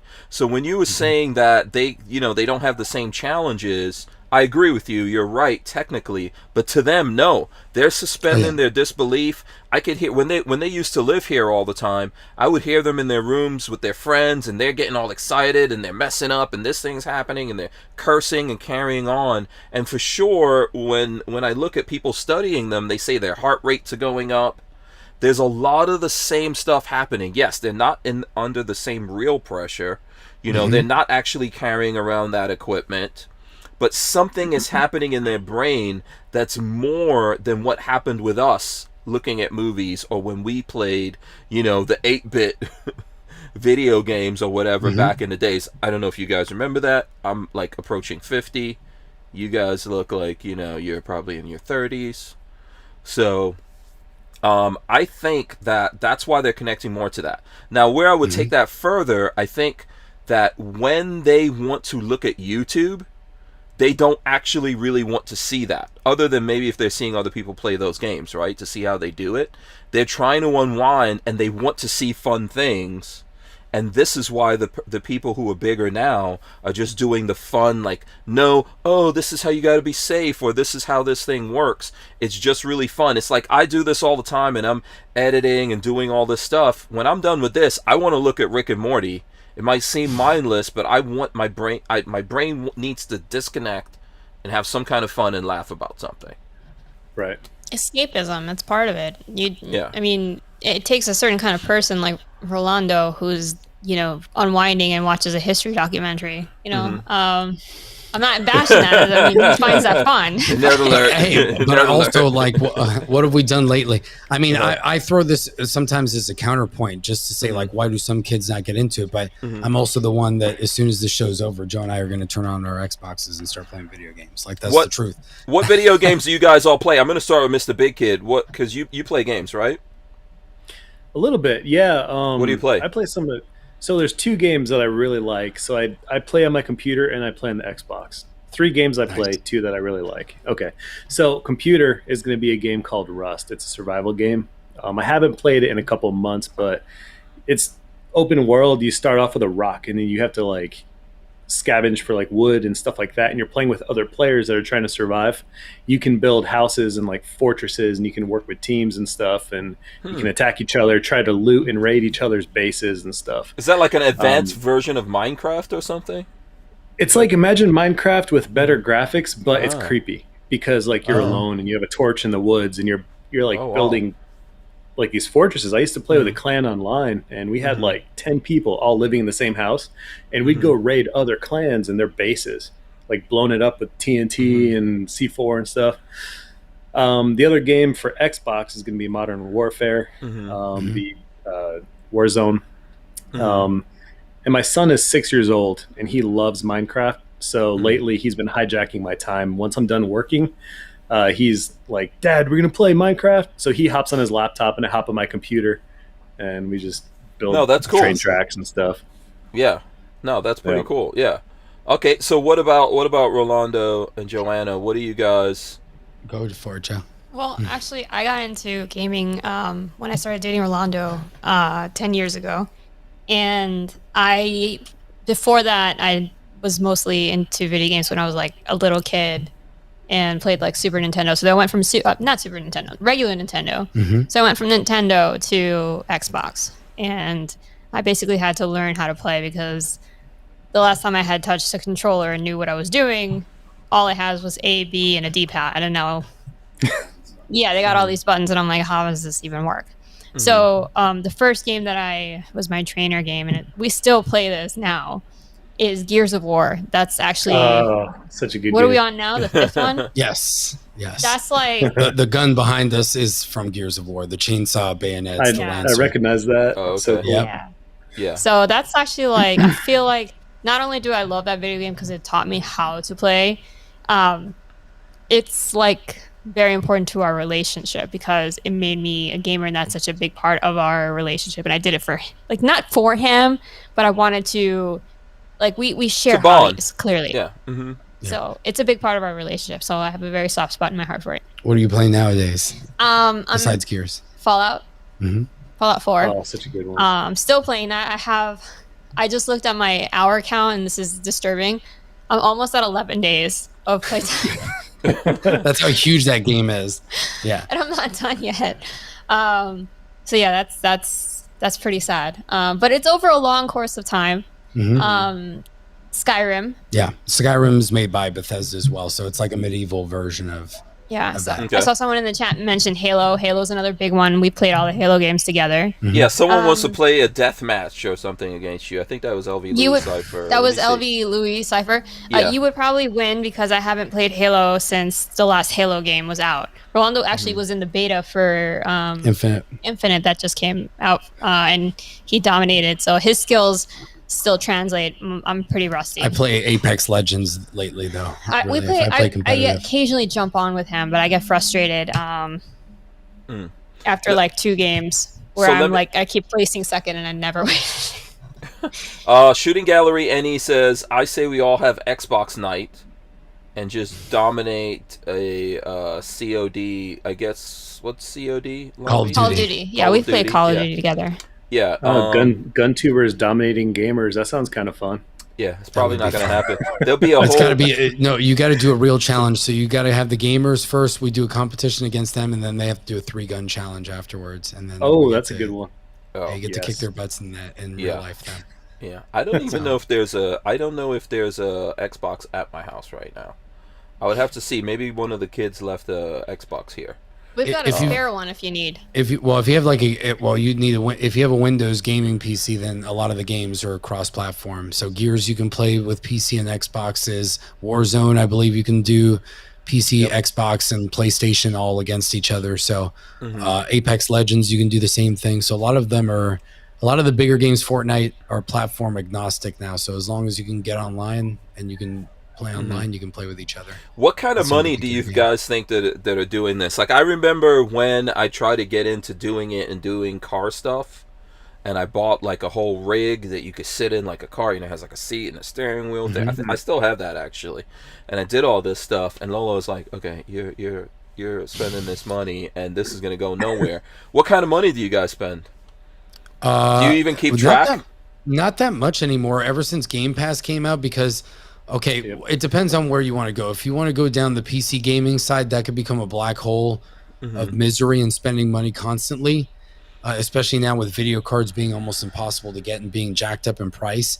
So I would argue that if you can get a PS5 or an Xbox Series X, it's incomparable the bang for the buck. I don't care what any PC gamer says, you cannot buy a video card right now that basically, if you want a good video card, you're going to spend the price, the $500 that you're going to spend on a PS5 and an Xbox, and then you have to build the computer on top to go around that video card. If you already have a PC, you can keep upgrading stuff. I mean, we've got 2 gaming PCs here too. We use them for editing, but primarily we game on Xbox now. You pay for Game Pass. It's $15 a month for Game Pass Unlimited. It's like Netflix for games. All the first-party Microsoft games like Halo, Gears of War, those AAA titles come out. It sounds like an advertisement, but it's true. And so Joe and I each get that, so that's like $30 a month, and we don't have to spend the $60 or $70 for one copy of a game. Per game, yeah. Yeah, so it saves it. So you figure $300 to $500 depending on which Xbox you get. If they've got the Series S or the X, you can even get them now with the Game Pass included, and you just pay like $30 a month for 2 years, and you actually save like $50 overall if you just bought it. Now, good luck trying to get an Xbox right now, but. I was gonna say I probably it doesn't work out economically for me because Joe's been playing Fallout the entire time. Yeah, so I've been playing like 10 games at a time. Yeah, so I'm probably be better off just buying the game. So yeah, but if you play a lot of games, it's really awesome. Yeah. Yeah, I have Game Pass too, and then Fallout. I noticed Fallout 4 was on it, and then I remember hearing Smash Time say Fallout was like it just sucked your life in. So I downloaded it, and he is so right. I started playing Fallout. I'm probably just around there too, like 12 days or so, and I mean it's like just such a fun storyline. Wow, this it really sounds like you guys get deep into it. I see Tactical Toolbox says I bought a PC with an Intel i9 RTX 3080 and 32 gigabytes RAM for $2,800 back in January. Yep. If anyone understands any of Oh yeah, I know. a little know. bit. I get it a little bit. Yeah. Yeah, I know everything. Yeah, and Yeah. it's just so hard to get the video card because it's not that they're unaffordable. It's that because of what happened with COVID, the fact that basically the PlayStation 5 and the Xbox use the same. AMD makes their processor and their GPU. AMD also is making their own processors and their own video cards to sell themselves. And so there's a huge crunch. Everybody was working from home, so everybody bought laptops. Everybody became a streamer or a YouTuber or a podcaster. So they all started building things at the same time, and the market just basically, came to a crunch with supply and demand. It's so bad right now, like the demand on chips, that I work for a software company, and we have like multiple, like I have monitors and MacBook Pros and iPads that are given to me by my company, for the purposes of working with software. And we received a few months ago, don't destroy your computer because you're not getting a replacement. Email, because they cannot find, like they just can't get the MacBooks. Yeah, it's crazy out there. We just, a lot of these chips are made in South Korea, I think. Taiwan. This Taiwan. is why Oh, Taiwan. Right. Yeah. Can't let the Chi-Coms take it over, because then that's checkmate, baby. That's where it's all manufactured. We got to bring that manufacturing back here. Oh, I don't know. I don't know if we're gonna. I agree with you. I don't know if we're actually gonna see that here in America. Taiwan is almost like a natural resource at this point because of the chip manufacturing that they have there. I believe Nvidia's there. TSMC, Taiwan Semiconductor, I believe is what they're called. Yeah. Is all there. So it's pretty bad. It's strategically important. Yeah, and I might be wrong, but I thought I saw somewhere that Samsung, for example, is trying to take over everything. Because I know I was looking at something where the chips, Samsung's trying to take over one of these places that makes a lot of chips and things like that, right? And just have control of everything. And other companies are worried about that. Yeah, Samsung is weird because a lot of Asian countries do this where they share the same name, but then they're actually different companies. So Samsung, like their appliance company, their TV company, and their computer and like chip companies are all slightly different. That's why sometimes you'll see, wait a second, why is Samsung making screens for iPhones when they make their own cell phones? It's because the Samsung that makes screens is actually like a different company. They're loosely affiliated and they share the same name, but they're allowed to run their own business. Yeah. But yeah, they make their own chips. Samsung makes a lot of memory. They make like flash memory, a ton of, and they're one of the best. Yeah. So. What is this? Tactical Toolbox says they're making it cheaper to buy pre-built than to buy individual components. Absolutely, yeah. The laptop I was gonna get. Yeah, gaming laptops now are like a better option than building yourself, and it's really ridiculous that that's the case, because in the past, it was like working on your own car. It was a lot cheaper if you knew how to build your own components, build your own computers. Yeah, you save a couple $100s on the labor, and as long as you know how to maintain it yourself, you get good components. Okay, so they each have their own individual warranties. It's really not that big of a deal. I haven't had computers fail on me really at all. I mean, I had one, like an i7 with a 3770K, which if people are nerds don't know, that's like a 10-year-old processor. And until recently, like I upgraded Joe's computer from that, but for 10 years, just from doing upgrades, it ran bulletproof. So it's kind of like having a car if you maintain it really well. But now they're making it very difficult just because of the supply line cuts, and really only big box stores can buy in bulk. If you're a peon or just a normal person, you're competing against bots that are, buying things, faster than you can think. So it's tough. I don't know if it's going to get any better with the amount of electronics that we're kicking into that's going in cars either. I don't know. That happened with cars too. Situation, huh?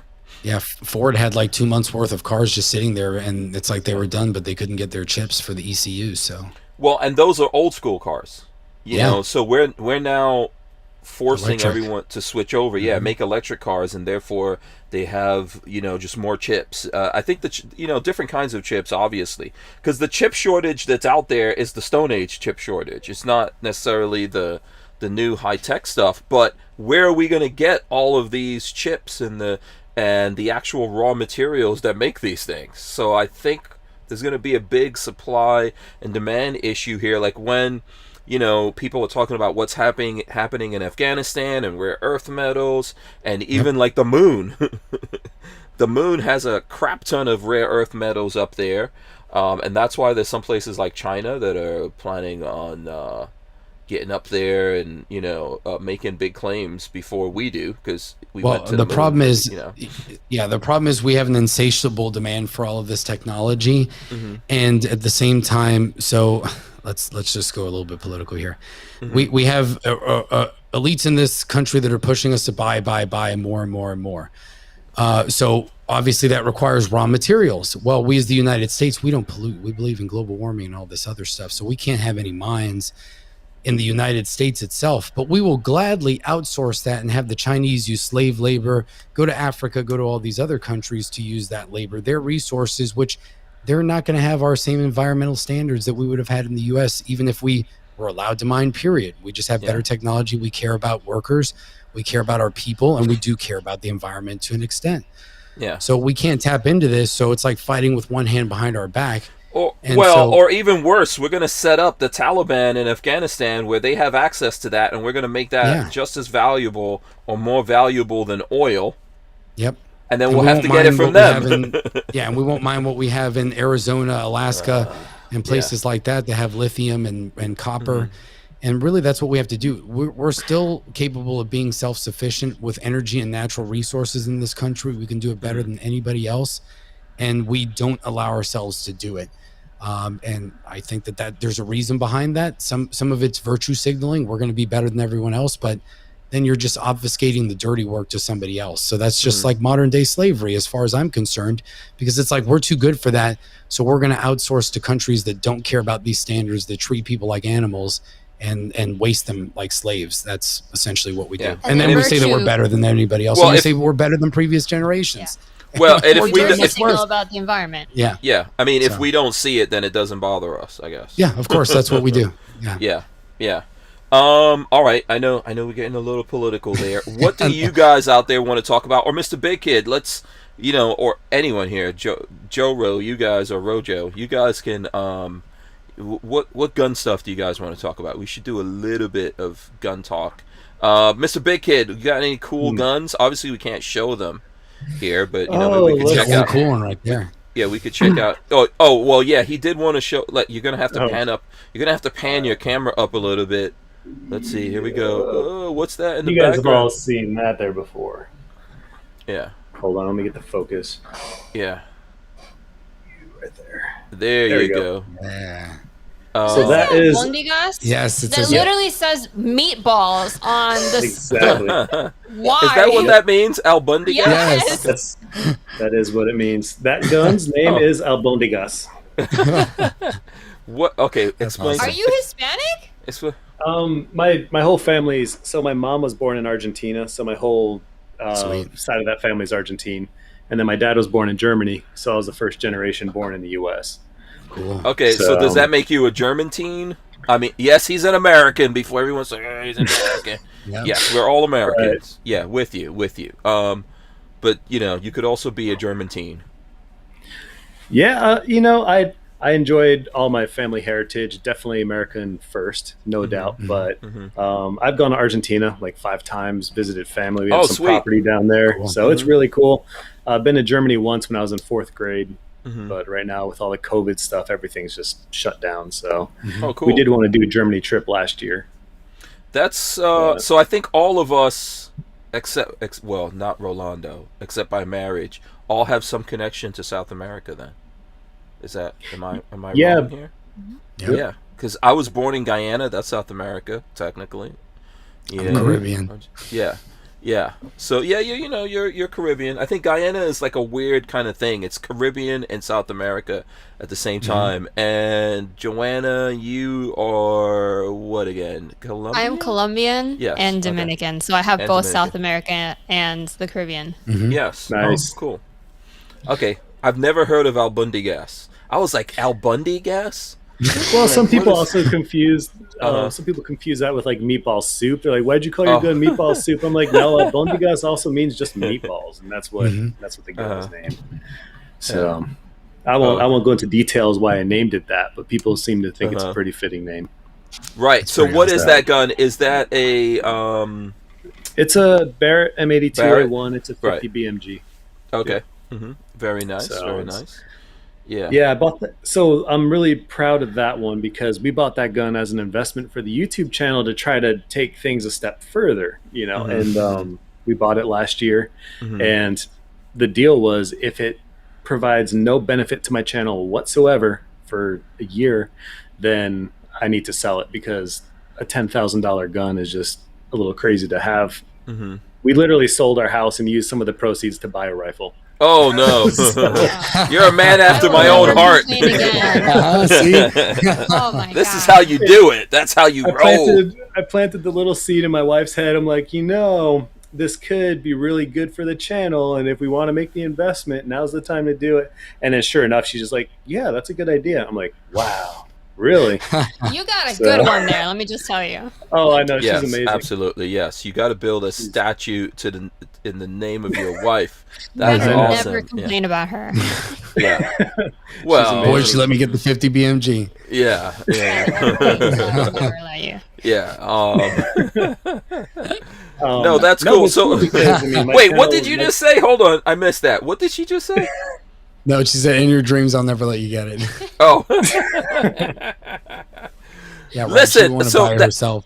well, that was a good rationale. That was a good rationale. How is it actually working out? All the men listening to this right now is like, please say that it's helping and it's supporting itself. All right. So as far as monetized content, full length videos, people just don't really have much interest in watching 50 cal videos.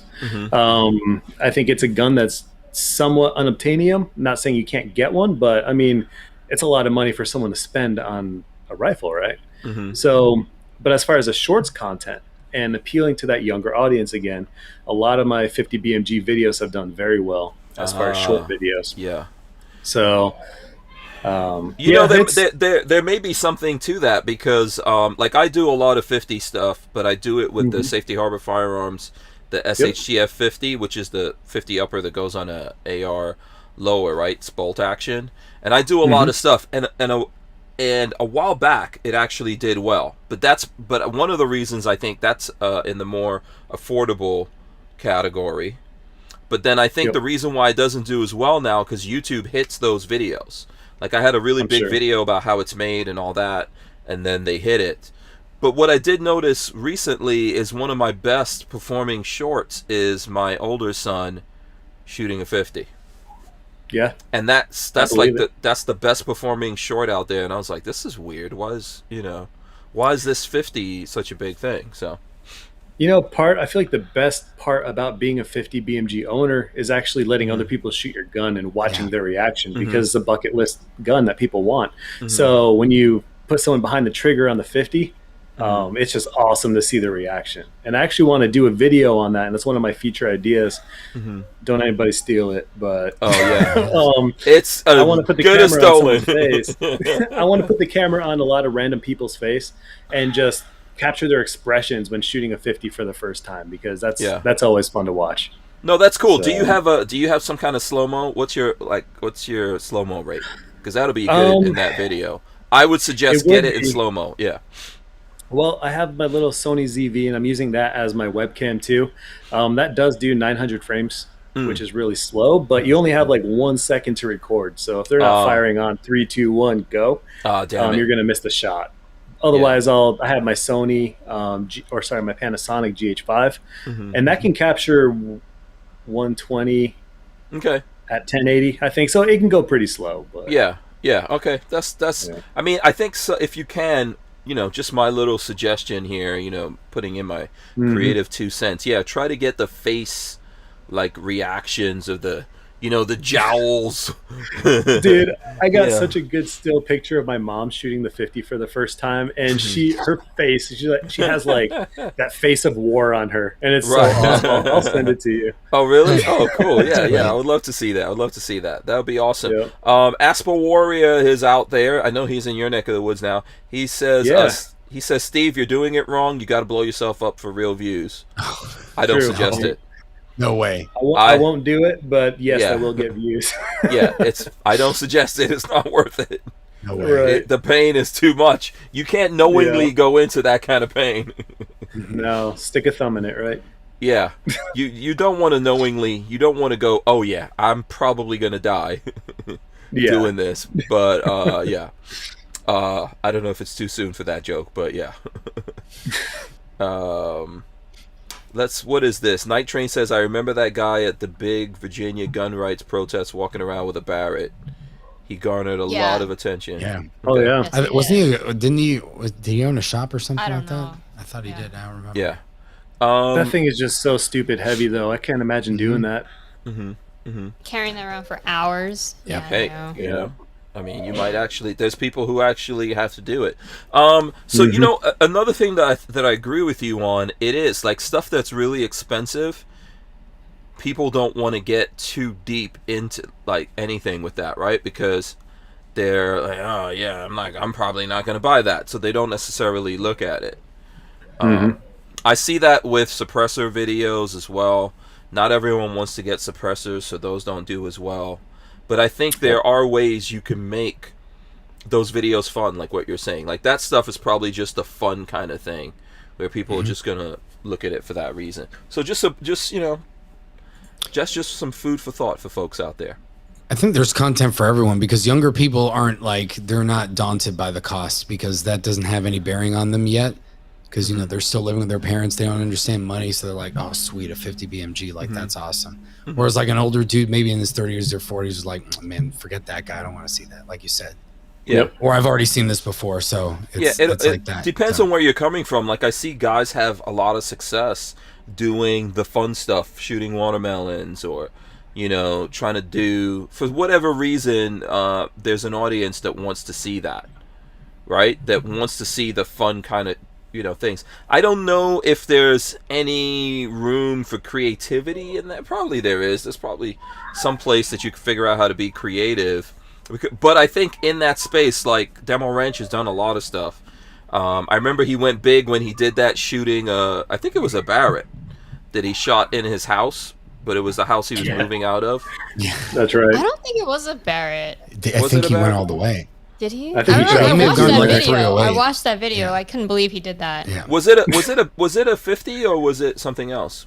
No, it wasn't. It a might have 50. been a 308 or 300 or something like that. He was building a bullet remember. catch and he wanted to see how far he could get and how far he could go. And I think he for- freaked himself out before he could go do the 50. I don't remember. Oh, he didn't get to. Okay. I don't remember actually. I want to say he didn't. It was not a 50. Yeah. 'Cause- Hmm. No. But he Okay. had like the smoke alarm going off in his house and Oh, smoke yeah. everywhere. Well, and see, I think part of it is not even creativity, it's logistics because how many people, I mean, even he had to go to the sheriff when he was blowing up massive amounts of tannerite. So it's like you may have the money, you may have the resources, but if you blow that up in like your town, the feds are going to come all over you or the cops are going to be pissed. So it's like even if you have the means, it's like, do you have a place that you can do all this stuff to logistically? And that you start getting like a pyramid of fewer and fewer people can do this, not just because of money or rarity. It's just like logistically, like only so many people have access to places they can do awesome stuff.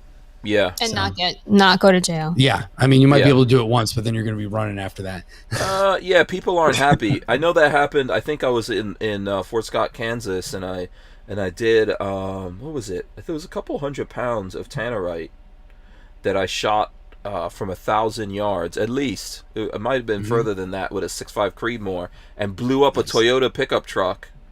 And even though they told the sheriff, they told everyone around there, like alarms got set off through the whole town.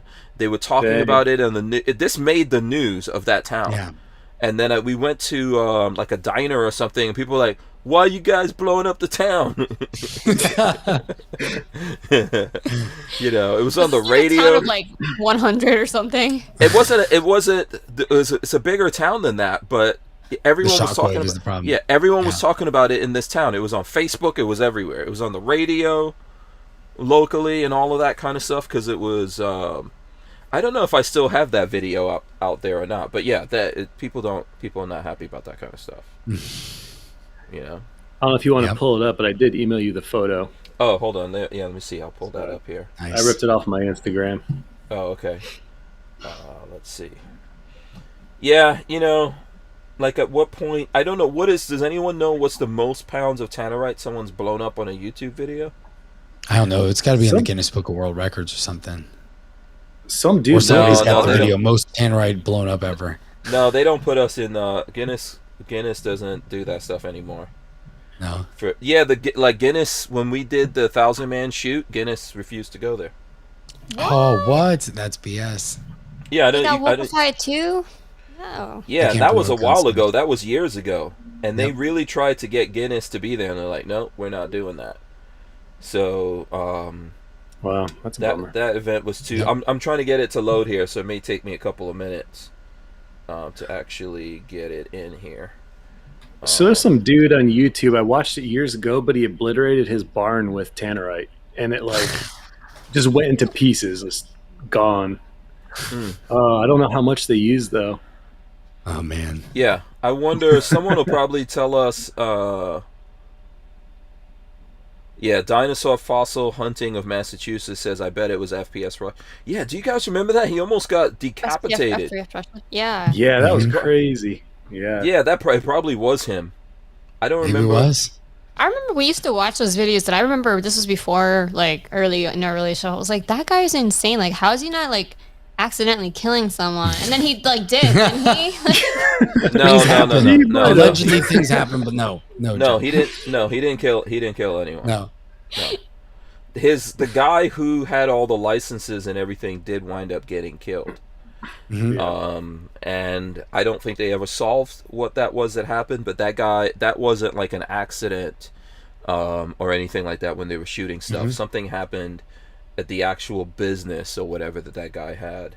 Yeah, he's at his desk. I think he got shot in the back of the head or something like that. Yeah. What? Yeah. From what I hear from people, I think that's why he got on the radar of law enforcement. I still haven't gotten this in. Sorry, my internet on my phone is pretty bad. So I'm trying to... Let me see if I can... By the way, MrBigkid, I just found you on IG. You don't use IG, do you? Much. Well, I do. I just don't get it, I guess. I just followed you. Do you have tips for me? Thank you. I'll follow you guys back. You need some tips? Okay, well, Dude, I just am wanted, so like, bad I'm at just saying, you Instagram. must not use it because I'm not gonna blow you up, but I'm just gonna say, like, you also don't go by MrBigkid. No, someone has that name already, and that's they're inactive. probably what happened. So basically, that name's an inactive user. I've tried to reach out to him. I've tried to reach out to Instagram to take his name, and just no response. Why don't you just do something like the real MrBigkid, the the original MrBigkid? What is MrBigkid with underscores? I don't know. Yeah, what's your Instagram? MrBigkid Media. Okay. So, and I have that with Facebook, and my new non-banned TikTok is MrBigkid Media, which will probably be banned soon too. So, okay, so here we go. I'll just throw that up here on the screen. I'm gonna follow you, and then I see you put up your 100,000 subscribers there. I like that. There you go. Nice. Yes. There you go. So if you guys want to check that out, you're into photography, right? You're like... I am. And actually, if you look at the very beginning of my feed, I don't know if it'll refresh fast enough to get to the bottom, but yeah. That's me and my wife back in college days. Oh, look Nice. at that. Look at those kids. Yep. Just fresh-faced good teenagers times. almost. No, that's cool. I know. Yeah. I was still living in the 90s. I had my sideburns and my little goatee. Yeah. No, some cool But stuff yeah, on there. You guys should my check old that photos out. used to be all landscape photos. I created my IG originally just for photography because I loved it so much. That's awesome. And yeah. But then it turned into MrBigkid and guns and all that. So Yeah, what is so does the Latino or what is it? Locked and loaded. Oh my God, here we go again. Locked and loaded Latinos. We have multiple. Yeah, multiple. you guys have multiples. Here, let's see. I'll show. And we go back and like, look, you see, those are the two. reason why there's so much confusion. And I want to say that I was first. Latino Locked and Loaded existed before Locked and Loaded Latinos. Mm-hmm. Okay. Right. So there we go. There goes Joanna. There she goes. Well, this is all from the summit. Yes. It's all from the summit. Let me see. Here's another summit one right there. You guys are just having a lot of fun out there. Yeah, the Sunday was pretty crazy. It was. And then here's the other one. So this one is you, Rolando. Yeah, well, this is our show page. But this is Rolando's. Yeah, I pretty much run it all the time. Okay. Puerto Rican All right. Pistolero is I don't post as much on that as I do on the other Okay. account. All right, cool. Just showing that off for everyone out there. Let me see if I got this picture yet. Sorry. No, still There it hasn't. is. Okay. Oh, did it send? I'm following you now. Oh, okay. Nice. Yeah, so who has tips for... Here's what I would say. Like, every place has a different thing. IG's hard, go ahead. too. Like, they all have their different thing, and obviously we're not experts on this, but if you have 100K on your YouTube, you should try to be shuttling over people by always plugging your IG or something on your... Yeah. Do like shorts I of definitely your... should. Yeah, short. If you do like a short on YouTube, you should just take that equivalent short and put it on IG. That's what I would do.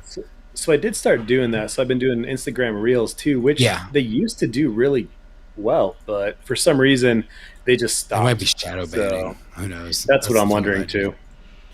I don't know why, but IG hates me. Like, I've had that account for like at least a year and change, and I'm not allowed to have reels on mine. But my personal page, like my real page, like for my personal life, I have reels on that. But my gun stuff, nope. I apparently put too many pictures of guns or hashtags that were political, and they're like, I'm not allowed to do anything on IG. Can't do it. Yeah, it's the problem with all of this social media is every different social media platform really needs to be run in a completely different way from the other ones. So yes, you can take stuff that you do for YouTube Shorts and put it over there, or TikTok or whatever, but still everything's working in a little bit of a different way, right? And some things that'll work. So for example, I think MrBigkid's doing really well with his gun stuff on YouTube doing shorts, but obviously not necessarily so well on TikTok. And on Instagram, they're really not cracking down on people per se. They are going after people, but probably not as much as TikTok. But then they'll shadow ban you. So I know that's happened to me on Instagram. Like, I had a video that we put up on Instagram, and it got up to 175,000 views. But then after that, I noticed they were shadow banning me. So once you come on their radar, then they start doing stuff to you. And I've spoken to other people. I still think, like, for instance, like, I see the same, like, 10 people on my feed all the time, and I'm like, I never see certain people. Hank, you never pop up, like, ever on my feed. Like, if I want to see your content, I have to, like, type in your name. Yep. Yeah. So, without a doubt, that kind of stuff is happening on Instagram. And so, one of the things that I think helps, but I don't know if it's not going to help all the way, don't put tags on there. That's my advice. On Instagram. It's complicated because it's like hashtags get you like new people to like even look at your page, but then it also, like, if it's a realistic hashtag, like that was my problem with using like political hashtags, that caused me to be basically like excommunicated on IG. Like, they don't like me. That's interesting. Really? Yeah. I mean, I would love to not have to hashtag pictures. I'd love to just post and enjoy them for what they are. I would not. I don't put on. The only place I put hashtags is for when I'm doing this podcast and I'm sharing it. I put in the hashtag for the podcast. I don't put hashtags anywhere anymore. And I think you're just helping the algorithm to identify you. Yeah. 42 Chilled says hashtags will get you banned. Shooting Gallery NE, and I know he does pretty well on TikTok. I don't know how much you've spoken to him, MrBigkid. He says IG hates me too. So. Yeah, no, we followed each other on TikTok as well, and in fact, he just commented on my video yesterday before I got permanently banned. Oh, okay. So. It was his fault, no. this guy, they're colluding with one another. We got to take them out. Did you tell on me, Joe? Yeah. No, they're taking all you guys out, man. They're trying to identify. I still haven't got this in. I don't know. I'm like switching over to all kinds of different. I was telling Joe the other day, I was like, I'm starting to look at the people that we've spoken to and the people that I'm like talking with text messages. I was like, Joe, I don't think that they're gonna like who we talk to and who we hang out with anymore. We're probably not gonna last much longer. Yeah, I don't know, man. It's all these things are really crazy. So, for example, I've noticed on Instagram, there's certain people you cannot at on Instagram. You could try all you want to, you cannot at them. So the people too. Yeah, but the first people I noticed it with was Arms List. So Arms List, they started doing that too first, and the same thing on Facebook. You can't at them. All kind, I think they've been kicked off of things a bunch of different times. I don't even know if they're on Instagram anymore. So Tactical Toolbox says, I stopped using hashtags 2 years ago, and my reach doubled. Yeah. If you guys are using hashtags, I would really recommend don't do it. Yeah, I really use it. If I've been to an event, then I'll tag the event, like Solutionary Summit, but that's it. I won't do anything like that beyond that anymore. Yeah. I mean, and it's kind of overused anyway, so, man, this picture is just not coming through for some reason.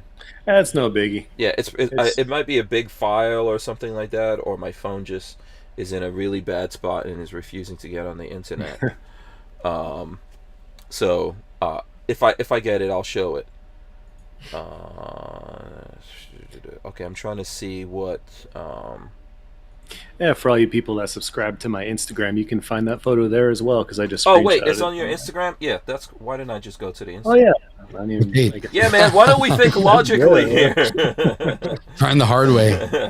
It's already Mr. there. Yeah, MrBigkid, hold on.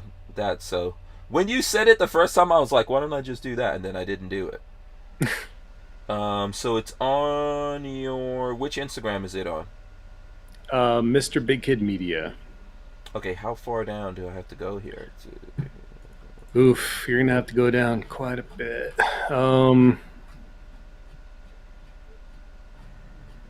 Before the Gundies.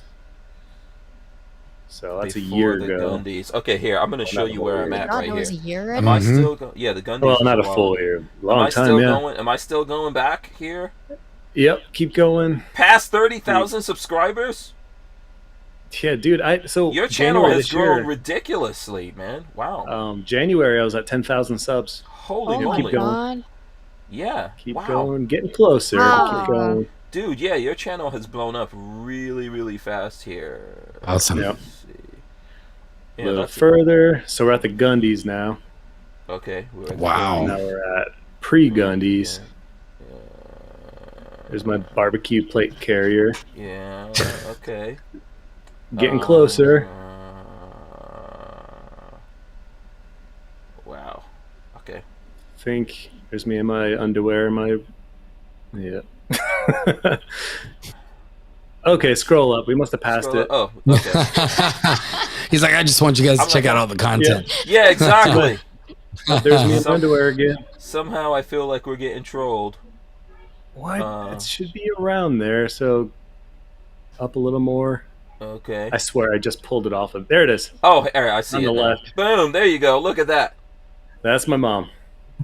Oh my Oh, god. that's amazing. She's like, yeah. That's I was so amazing proud of photo. her.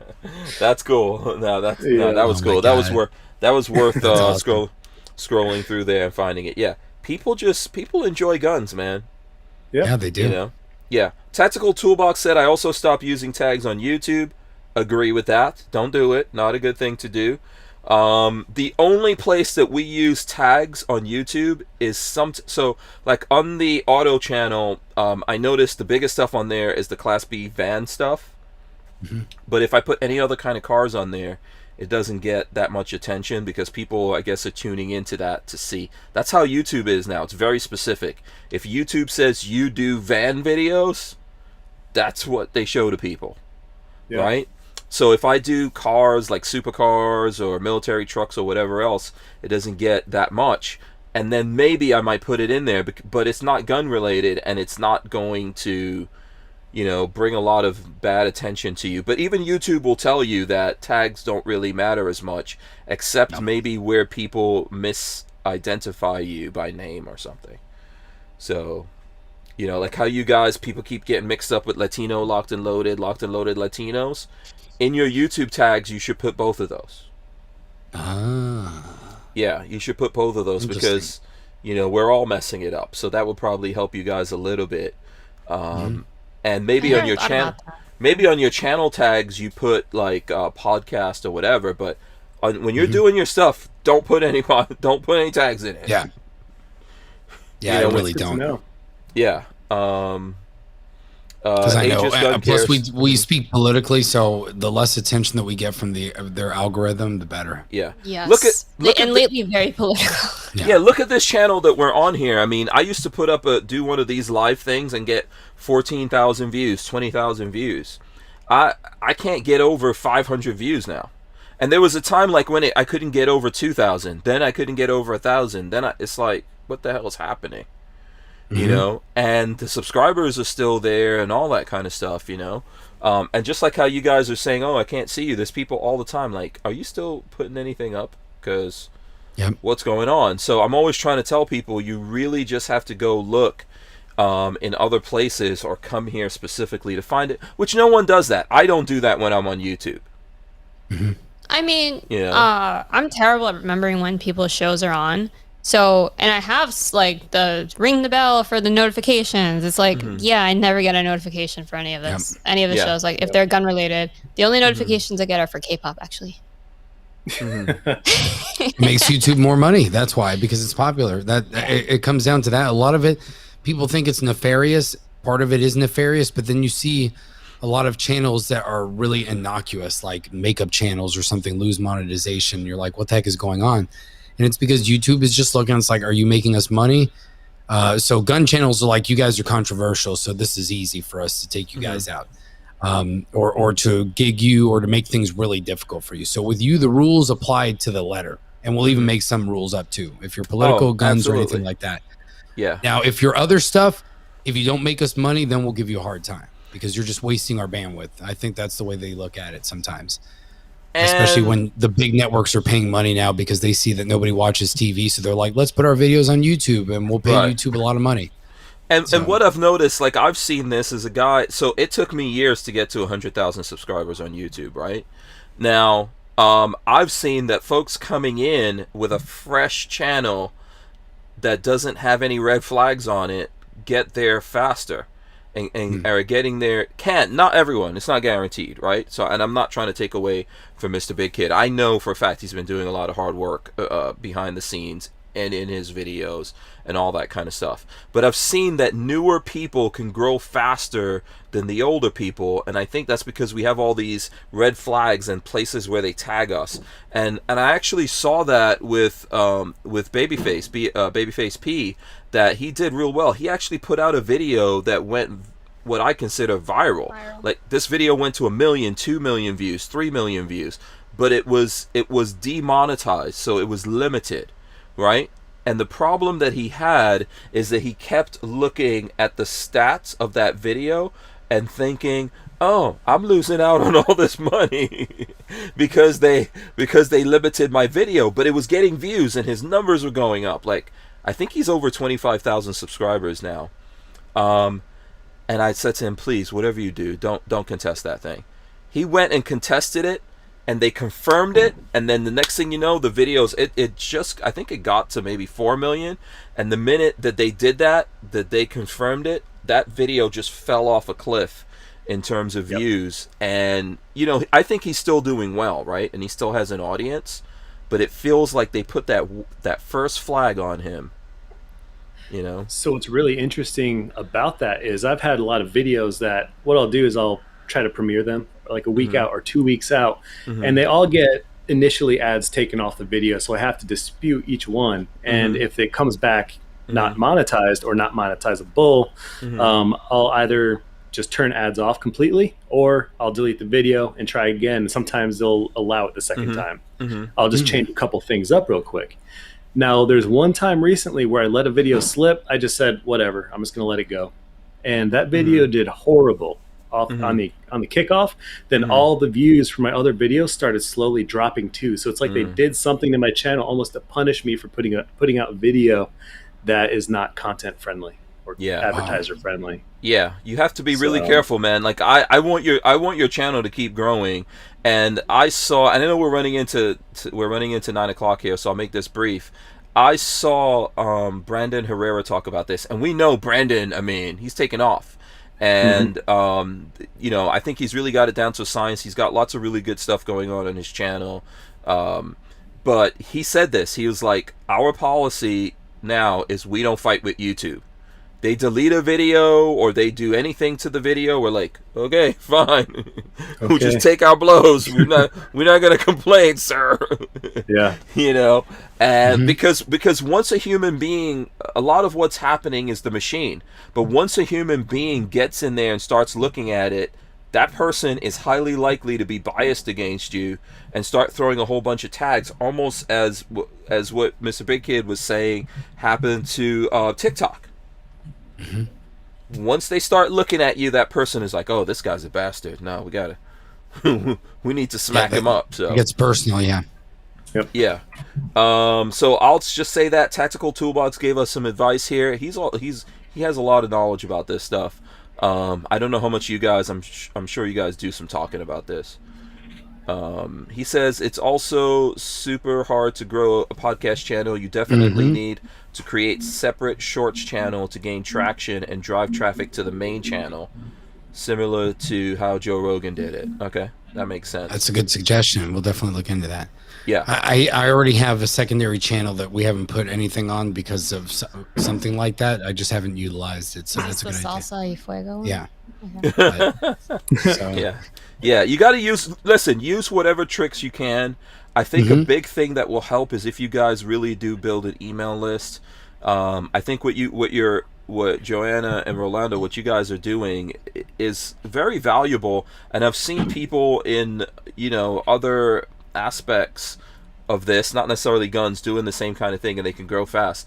But I think just because of what we're dealing with, you need to get your own email list so you can communicate. I will say this: it's been very interesting, and it's an observation, because when we set out for this, our goal was to try. We're not gun tubers. We're not anything like that. We're never going to produce a lot of gun content like us going out and shooting things. We cover events where we go do that, but that's not what we're in for. We're strictly about Second Amendment, First Amendment advocacy, educating people in politics, the politics of freedom and individualism.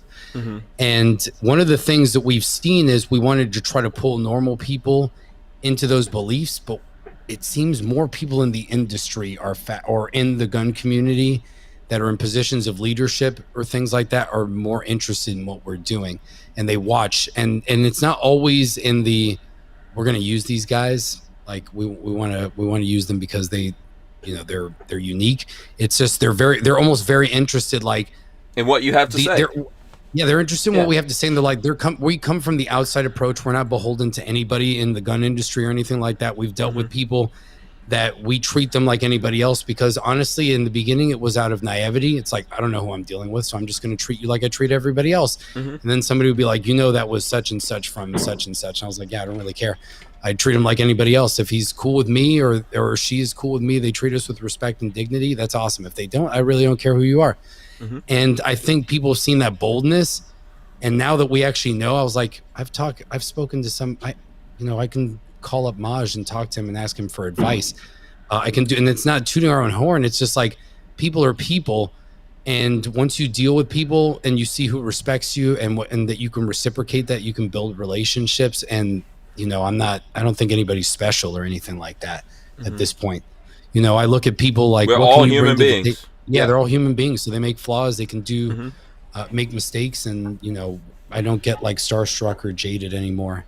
That's what I was saying to Joe last week. I was like, so we're sitting here and people are asking to be interviewed by us. They don't really know who we are, but they can see that other people respect the content that we've created, the people that are having genuine conversations with us. And we're speaking with people like Kimberly Klasick, Sonny Johnson, who's got a huge show on Sirius XM.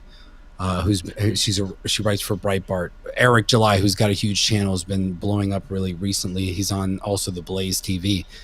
And being able to have conversations with people like that and be able to keep up with them and have respectful peer-to-peer conversations, really awesome. And the opportunity that we've had is sweet. So, and actually, Hank, we thank you a lot for that, because your name comes up a lot. Yeah, we tell people. Ask us our origin story. We tell people regularly. Okay, we know how you got into advocacy. How did you get into podcasting?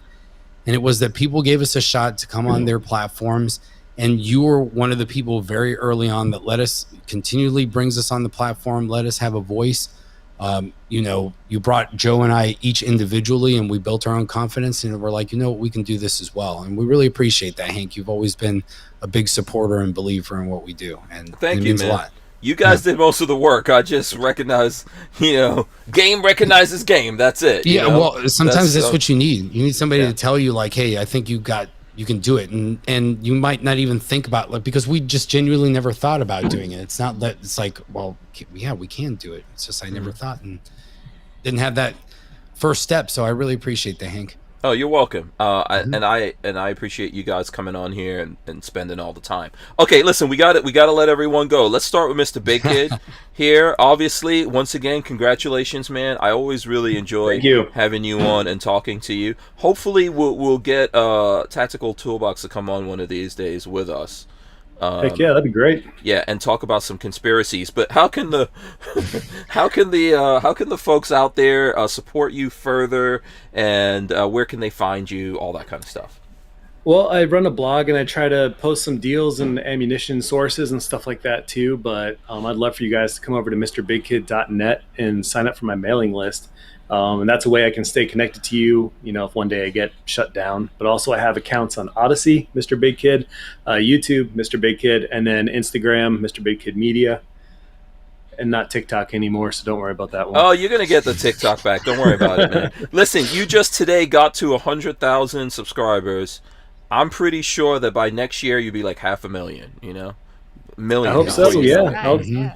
I'll keep pushing. Yeah, absolutely. So thanks so much to Mr.Bigkid. Make sure you guys go out there, support him. And then I'm going to go to Joanna and Rolando of, is it Latinos Locked and Loaded? Locked and Loaded Latinos. Damn it. Okay, tell the folks out there the same thing. Where can they find you? How can they support you guys? All of that. A big one right now for us is if everybody could go to Locked and Loaded Latinos on YouTube and subscribe to our channel. We would very much appreciate it. We're trying to break through to that 1,000 subscriber. I don't know why I keep saying subscriber. English is not my first language. I'm sorry. That's all right. None of us. We would love to. We would love to break through that 1,000 subscriber number so that we could do some cool things. That would mean a lot to us. And then if you want to, you can also find us on Instagram. Locked and Loaded Latinos is our joint page. I'm Latina Locked and Loaded, just to confuse everybody. And Puerto Rican Pistolero. Yeah. Yeah. Yes. So I appreciate all of you guys coming on here. I'm going to run in the end. Who wants to come back and hit us with the words of wisdom? Who wants to do that? Who's got some words I would of like wisdom? to gift that experience to you guys. Oh, okay. Ooh. Okay, cool. Oh. MrBigkid is ready. I'm scared now. No. Oh, you're giving it to them. You're giving it to them? I'm giving them the limelight this time. Oh, look at you. Okay, you're giving it to these two. All right. So listen, So listen, we're gonna do that. I hope you guys, everyone out there, has a safe, awesome weekend. I'm not 100% sure that I'm doing a show on Monday. I have to let you guys know because I have to travel to South Carolina. I'm doing some stuff with Palmetto State Armory, so I'm gonna keep in touch with everyone, let you know what's going on Monday, whether or not I could do it. But thanks so much for watching. Big shout out to Franklin Armory. Big thanks to MrBigkid, as well as Locked and Loaded Latinos. Thank you, Joanna and Rolando. Thank you so much. Everyone out there. I'm going to run in the end. We'll be right back with those words of wisdom. All right, guys. Thanks so much. Make sure you smash the thumbs ups, ring the bell, all that kind of good stuff. We're going to rip the audio out of this and throw it up on iTunes and all your favorite places to watch, listen to audio podcasts. All right, so Rojo, tell us words of wisdom. Well, I just tell everybody, look, work hard, persevere, have confidence in yourself. You can see based on, we've gotten some great opportunities. Always be open to people giving you a hand. Don't be beyond people that are willing to give you advice and help you. It's more important now than ever. Mentorship, I think, is key, especially trying to teach the younger generations. And you can see what persistence and hard work gets you. You can see that MrBigkid broke 100,000 today. We've had the opportunity to go to events and meet some great people, and that comes from persistence, hard work, and finding people that really inspire and give you confidence and believing in yourself. Yeah. So it sounds cliche, but it's true. That's a measure of success. So awesome. That's awesome. Thanks to everyone. You guys stay right there. We'll see you guys this next time. We'll see you when we see you. We're out of here. Peace.